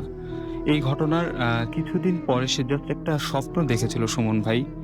সেই স্বপ্নের মধ্যে সে জাস্ট একটা কণ্ঠের আওয়াজ পেল, কাউকে দেখতে পায়নি, জাস্ট একটা কণ্ঠ তাকে বলল যে তুই বেঁচে গেলি, জাস্ট এটাই বলেছিল। এই ব্যাখ্যাটা সুমন ভাই এখনো পাইনি, সেই ঘটনাটা আমার সাথে শেয়ার করেছে, আমার অনেক ভালো লেগেছিল, আশা করি আপনাদের সকলের অনেক ভালো লাগবে। Thank you very much. অনেক ধন্যবাদ আপনাকে। আমরা চলে যাব আমাদের পরবর্তী ঘটনায়। এই ঘটনাটি অবশ্যই একটা ইমেল এবং অনেকগুলো ইমেল জমে গেছে, ইমেল পড়তে হবে। আমাদেরকে লিখেছেন কোন একটা মেডিকেল কলেজ থেকে কোনো একজন। তিনি লিখেছেন, আসসালামু আলাইকুম, আমি একজন মেডিকেল স্টুডেন্ট। আমি সঙ্গত কারণে আমার নাম এবং মেডিকেল কলেজের নাম প্রকাশ করতে চাই না, শুধু আপনাদের জানার জন্য উপরে সেটা লিখে দিয়েছি। এবং ভৌতিক ঘটনা বা অলৌকিক বলেন, এবং সেটা এক্সিস্ট করে যে এটা নিয়ে তিনি লিখেছেন যে এটা নিয়ে কখনো কোনো তর্কে যায়নি, কারণ আমি জানতাম তারা আছে আমাদের আশেপাশে। তর্ক বিতর্কে না জড়ালেও আমি কখনোই চাইনি যে আমার বিশ্বাসটা আমার সামনে বাস্তব হয়ে ধরা দিই, অর্থাৎ আমি চাইনি যে নিজে এরকম ঘটনার সম্মুখীন হই। ঘটনাটি 4 মাস আগের। আমি মেডিকেল কলেজ বয়েজ হোস্টেল 4 তলার একটি ঘরে থাকি। সেখান থেকে আমাদের মেডিকেলের মর্গটা পরিষ্কার দেখা যায়। ঘটনার দিন রাতে আমি হঠাৎ আমার ঘুম ভেঙে যায়, খেয়াল করি পুরো শরীর ঠান্ডা হয়ে গেছে, কারণ ফুল স্পিডে ফ্যান চলছে আর আমি খালি গায়ে শুয়েছিলাম। ঠান্ডা লাগছিল বলে আমি উঠে গেলাম। আলনা থেকে অন্ধকারে হাতের টি শার্টটা খুঁজে বের করলাম। আমি যেখানে দাঁড়িয়ে টি শার্টটা পরছিলাম তার ঠিক পেছনে রুমের জানালা, যেখান দিয়ে মর্গের সামনেটা দেখা যায়। আমি টি শার্ট পরে ঘুরতে আমার চোখ গেল জানালার বাইরে, অনেকটা আলো থাকে ওতে। সেই আলোয় আমি মর্গের সামনে একটা ছায়াকে পায়চারি করতে দেখলাম, শুধু একটা ছায়া, আর কিচ্ছু না। আমি কোনো মানুষ আলোর সামনে দাঁড়ালে তার ছায়া যেমন মাটিতে লেপ্টে থাকে, তেমনি ছিল এই ছায়াটি। একবার দ্রুত ডানে যাচ্ছে, একবার বামে। আমার ঠিক তখন মনে হলো নির্ঘাত ভুল দেখছি। আজ সকালে একটা অপারেশন হতে দেখেছি, বেশ কাঁচা ছেঁড়া রক্ত দেখেছি, সেজন্য হয়তো চোখে ভুল দেখছি। নিজেকে প্রবোধ দিয়ে শুয়ে পড়লাম, ঘুমিয়েও গেলাম। পরদিন বন্ধুর সাথে এই নিয়ে হাসাহাসি করলাম। 2 দিনের মাথায় ঘটনাটি কি ঘটেছিল ভুলেও গেলাম। তারপর একদিন ঘুমোতে অনেক রাত হয়ে গেল, কারণ আমার পরের দিন পরীক্ষা ছিল। রাত বাজে প্রায় 3টা, এবং হোস্টেলে সাধারণত লম্বা করিডোর থাকে, আপনারা জানেন। প্রায় সবখানেই করিডোরের শেষ মাথায় ওয়াশরুম থাকে। আমাদের হোস্টেলের করিডোরের শেষ মাথায় গ্রিল দেয়া আছে। আমি ওয়াশরুমে যাব বলে ঘর থেকে বের হলাম, এগিয়ে যাচ্ছি। করিডোর থেকে 2টো লাইট, কিন্তু লম্বা করিডোরে অল্প আলোকিত হচ্ছে। আমি ওয়াশরুম থেকে প্রায় 20 ধাপ দূরে এমন এক সময় একদম বাতাসের মধ্য থেকে ছায়ার মতন কেউ একজন আমার সামনে এসে পড়লো আর ছুটে গিয়ে গ্রিল ভেদ করে লাফিয়ে পড়লো। ঘটনাটা এত দ্রুত ঘটলো, আমি ঠিক সামলে নিতে মনে পড়লো কদিন আগের কথা। মর্গের সামনে আমি যেটা দেখেছিলাম, খুব ভয় পেয়ে গেলাম, দরদর করে ঘামছি, কিন্তু মনের মধ্যে কেন যেন বারবার কেউ আমাকে বলছে, যা, গ্রিলের সামনে যা। আমি এগোতে লাগলাম। তখনও জানি না কি অপেক্ষা করছিল আমার জন্য। 1 পা 2 পা করে কতটুকু এগিয়েছি জানি না। এমন সময় পেছন থেকে আওয়াজ এলো, কিরে, এত রাতে ছাদে কি করছিস? আর এভাবে এত ধারে দাঁড়িয়ে আছিস কেন? আমি সম্বিত ফিরে পেতেই দেখলাম আমি হোস্টেলের ছাদে, ছাদটা জ্যোৎস্নায় ভেসে যাচ্ছে। আর 1 হাত দূরেই ছাদের রেলিং। আমি সেই রেলিং এ 1 পা উঠিয়ে দাঁড়িয়ে আছি। আমি বিদ্যুৎ বেগে সরে এলাম। ছাদে যে এসে আমাকে ডেকেছে সে আমার বন্ধু। স্মোকিং এর অভ্যেস আছে ওর, তাই ছাদে এসেছে। কিন্তু আমি কখন ছাদে আসলাম? আমি তো ছিলাম করিডোরে। ওয়াশরুমে যাবার পথ সেই অদ্ভুত ছায়াটা গ্রিল ভেদ করে লাফ দিল আমার চোখের সামনে। তারপর কখন আমি সেখান থেকে ফিরলাম, কখন ছাদে আসলাম, এতটুকু সময়ের মধ্যে এত সব কিভাবে হলো আমি জানি না। আমার পুরো শরীর ঘেমে গেছে। বন্ধুটি আবার জিজ্ঞেস করলো কি হয়েছে। আমি শুধু বললাম, আমাকে একটু রুমে নিয়ে আয় প্লিজ। সেদিন মুহূর্তের মধ্যে এত কিছু ঘটনা কিভাবে ঘটেছিল আমি জানি না। পরবর্তীতে একজন হুজুরের কাছে আমি তাবিজ নিয়েছিলাম কিছুদিন পর, আর সেটা পড়িনি, আর কোনো ঘটনাও ঘটেনি। আমি রুম বদলে ফেলি এবং এর ব্যাখ্যাও খুঁজতে যাইনি। আমি জানি না। এই ছিল ঘটনা, এবং আশা করছি এই ঘটনাটা আপনাদের ভালো লেগেছে। আমাদের ছোট্ট বিরতিতে যাবো, বিরতির পরে আবারও ফিরে আসবো নতুন একজন অতিথিকে নিয়ে। সেই পর্যন্ত আমাদের সঙ্গেই থাকুন। Stay tuned for your Furti and don't stop the Furti.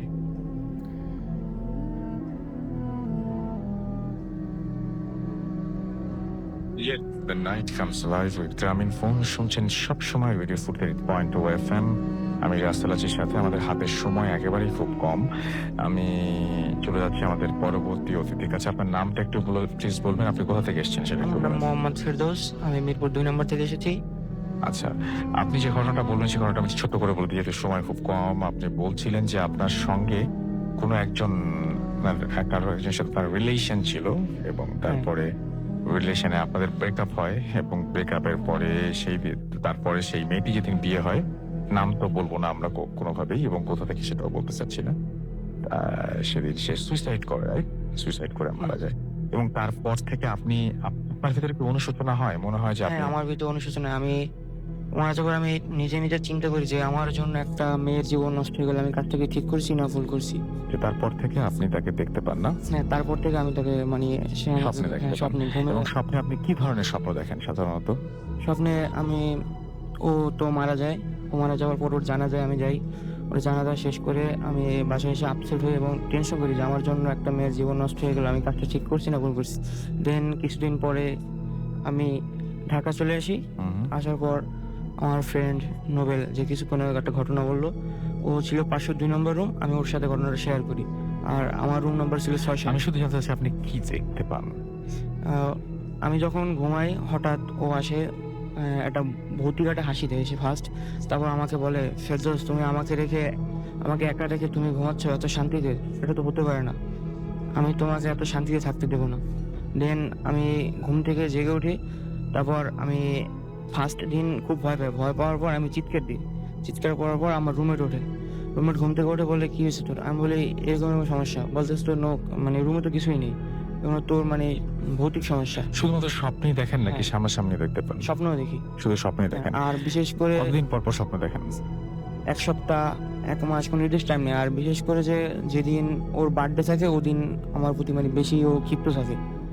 আচ্ছা, স্বপ্ন দেখেন এবং স্বপ্নের পরে কি কোনো কিছু ঘটে আপনার সাথে, বা ভয় পান? শুধু স্বপ্ন দেখে তো ভয় পান ডেফিনেটলি, কিন্তু তারপরে কি কিছু ঘটে? তারপরে তো আমি অনেক ভীত থাকি, মানে আমার ভিতরে আপসেট কাজ করে, ভয় কাজ করে। দেন আমি বিকেল টাইমে যদি ঘুমাইতে যাই, ওরকম স্বপ্নে আমার সাথে ঘটে। তো ওর বার্থডে হলো 23শে মার্চ 2015 সালে 23শে মার্চ। ও আসে আমি তখন রাত 3টা বাজে। 3টা বাজার পর ও আসে, ফেরদৌস আজকে তো আমার জন্মদিন, তুমি আজকে আমাকে কি গিফট দিবে? আমি বলছি তুমি তো বেঁচে নেই, আমি তোমাকে কি গিফট দেবো? বলছে কি বলছে বেশি নেই, আমি তো বেঁচে আছি। ও যখন আমাকে এইগুলো বলে, তো আমি তাকিয়ে দেখি যে রাত তো 3টা বাজে। তারপর আপনি কি সবসময় 3টার দিকে স্বপ্ন দেখেন? হ্যাঁ 3টার দিকে। আপনি কার সাথে শেয়ার করছেন যে এই ওই যে ঘটনাটা আমার কিভাবে? বন্ধু নোবেলের সাথে। না, আপনি কোনো হুজুর বা না, আমি ডাক্তার কারোর সাথে আমার মনে হয় যে আপনার কারোর সাথে শেয়ার করা উচিত, এবং আপনার অবশ্যই যারা বোঝেন, সেটা ডাক্তার হোক আর আপনি সেই চিকিৎসার ব্যাপারেও আপনার খোঁজ নেওয়া উচিত, সেই সাথে যারা বোঝেন তাদের সাথে আপনার শেয়ার করা উচিত। অনেক ধন্যবাদ আপনাকে আপনার স্টুডিওতে আসার জন্য। এবং আপনি মানে এখন তো অনুশোচনা করছেন, বাট আসলে আমি চাই না যে আসলে কেউই কাউকে কষ্ট দিয়ে কারো মানে এরকম মন ভাঙুক বা এরকম কোনো একটা সিদ্ধান্ত। আমি একটু আগে একটা ইমেল পড়ছিলাম, যিনি মাঝে মাঝে বিরক্ত হয়ে মনে করেন যে না আমি সুইসাইড করবো। এটা কোনো সমাধান না, আসলে এটা সমাধান না, এটার মধ্যে কোনো শান্তি নাই, এটার মধ্যে কোনো শান্তি পাওয়াও যায় না বলে আমি বিশ্বাস করি। বরং আমার মনে হয় যে স্বাভাবিক জীবনে কিভাবে ফিরে আসা যায় সেই চেষ্টাটা করা উচিত। মানুষের হেরে যাওয়া কোনো সময় উচিত না, প্রতিটা মুহূর্তেই মানুষের একটা সুযোগ থাকে আরো একবার ঘুরে দাঁড়ানোর, এবং আল্লাহ তাআলা যেন সেই সুযোগ সবাইকে দেন। আমরা এখন যেটা করব সেটা হচ্ছে আমাদের শোটা শেষ করতে হবে আজকে 22শে শ্রাবণ অলরেডি, মানে সকাল হওয়া পরেই 22শে শ্রাবণ হয়ে যাবে। 22শে শ্রাবণ আমরা জানি বিশ্বকবি রবীন্দ্রনাথ ঠাকুরের মৃত্যুবার্ষিকী, এবং আমাদের সবকিছুকে তিনি সমৃদ্ধ করেছেন। রবীন্দ্রনাথ ঠাকুরের কোনো আপনি মানে কি বলবো যে আপনি এটা আমাদের মানে আপনি কোনো ভূতের গল্প পড়েছেন কিনা আমি ঠিক জানি না, চমৎকার লেখেন তিনি। এবং সবচেয়ে বড় কথা হচ্ছে যে আমরা মানে যতদিন পর্যন্ত বাঙালি জাতি থাকবে ততদিন পর্যন্ত রবীন্দ্রনাথকে তারা মাথায় করে রাখবেন এবং রবীন্দ্রনাথ বেঁচে থাকবেন আমাদের মাঝে। তার প্রতি রেডিও ফুর্তির পক্ষ থেকে, ভূত এফএমের পক্ষ থেকে অনেক অনেক অনেক অনেক অনেক অনেক শ্রদ্ধা। এবং সেই সাথে আপনাদেরকে আরো একবার বলি, এখনো দেখতে পাচ্ছি SMS করছেন অনেকে। ফিরোজ আমাদেরকে SMS করছেন, খুলনা থেকে ইমতিয়াজ SMS করছেন, হৃদয় SMS করছেন, ইমরান খালিদ SMS করছেন আমাকে শেরপুর থেকে, নকলা SMS করছেন আমাকে, জাহিদ হাসান, সোহান আমাদের SMS করছেন, অরিত্র আমাদের SMS করেছেন ঢাকা থেকে, আমাদেরকে SMS করেছেন তামজিদ, এছাড়াও আমাদেরকে SMS করেছেন দেখতে পাচ্ছি মহিন ময়মনসিং থেকে, হাসান আমাদের SMS করেছেন, শাহান খিলগাঁও থেকে, শিহাব আমাদের SMS করেছেন আমাদেরকে দেখতে পাচ্ছি, মামুনুর রশিদ জালালপুর থেকে, জয় আমাদের শ্যামলী থেকে SMS করেছেন, সাদিয়া আমাদের SMS করেছেন দৌলতপুর থেকে। তো যারা এতক্ষণ আমাদের সঙ্গে ছিলেন এবং যারা আমাদের সঙ্গে আছেন তাদেরকে অনেক অনেক অনেক অনেক ধন্যবাদ। আজকে আমি আসলে লাইভ SMS যেটা প্রত্যেক সপ্তাহে নেই, আজকে নিতে পারিনি, কারণ আজকে গল্পের প্রেশার ছিল অনেক বেশি, টাইমই পেলাম না। আগামী সপ্তাহে ইনশাল্লাহ হবে এবং এই সপ্তাহ জুড়ে এই 7 দিন আমরা আশা করবো যে আপনারা অনেক অনেক অনেক অনেক ঘটনা পাঠাবেন। ঘটনা আরো বেশি বেশি করে চাই, আরো বেশি অতিথি নিয়ে আসতে চাই এবং আরো বেশি ঘটনা, ভালো ঘটনা আমাদের দরকার। সেজন্য আমাদের ইমেল অ্যাড্রেসটা মনে রাখুন, bhutfm@radiofurti.fm, www.radiofurti.fm। এখানে গিয়ে আপনি যে কোনো সময় আপনি ভূতসময় অ্যাড্রেস, আমাদের ফেসবুক পেজ, যে কোনো জায়গা থেকে আপনি কিন্তু কালেক্ট করে নিতে পারেন এবং যারা এখানে এসছেন তাদের কাছ থেকেও দিতে পারেন। আর সেই সাথে আমাদের ফেসবুক পেজ আপনি ভিজিট করতে পারেন সারা সপ্তাহে, আমাকে সেখানে মেসেজ পাঠাতে পারেন, জানাতে পারেন সবকিছু। এবং সেই জন্য আপনাকে যেটা করতে হবে, আমাদের দুটো অ্যাড্রেস মনে রাখতে হবে, www.facebook.com/radiofurti and www.facebook.com/bhutfm.russell। আজকের মতো এখানেই শেষ করছি, কথা হবে আবারও আগামী শুক্রবারে। সবাই ভালো থাকবেন, সুস্থ থাকবেন, সুন্দর থাকবেন, মোস্ট ইম্পর্টেন্টলি স্ফূর্তি থাকবেন। আজকে সেই আশা রেখেই শেষ করছি। স্টে টিউনড টু রেডিও ফুর্তি and don't stop the ফুর্তি।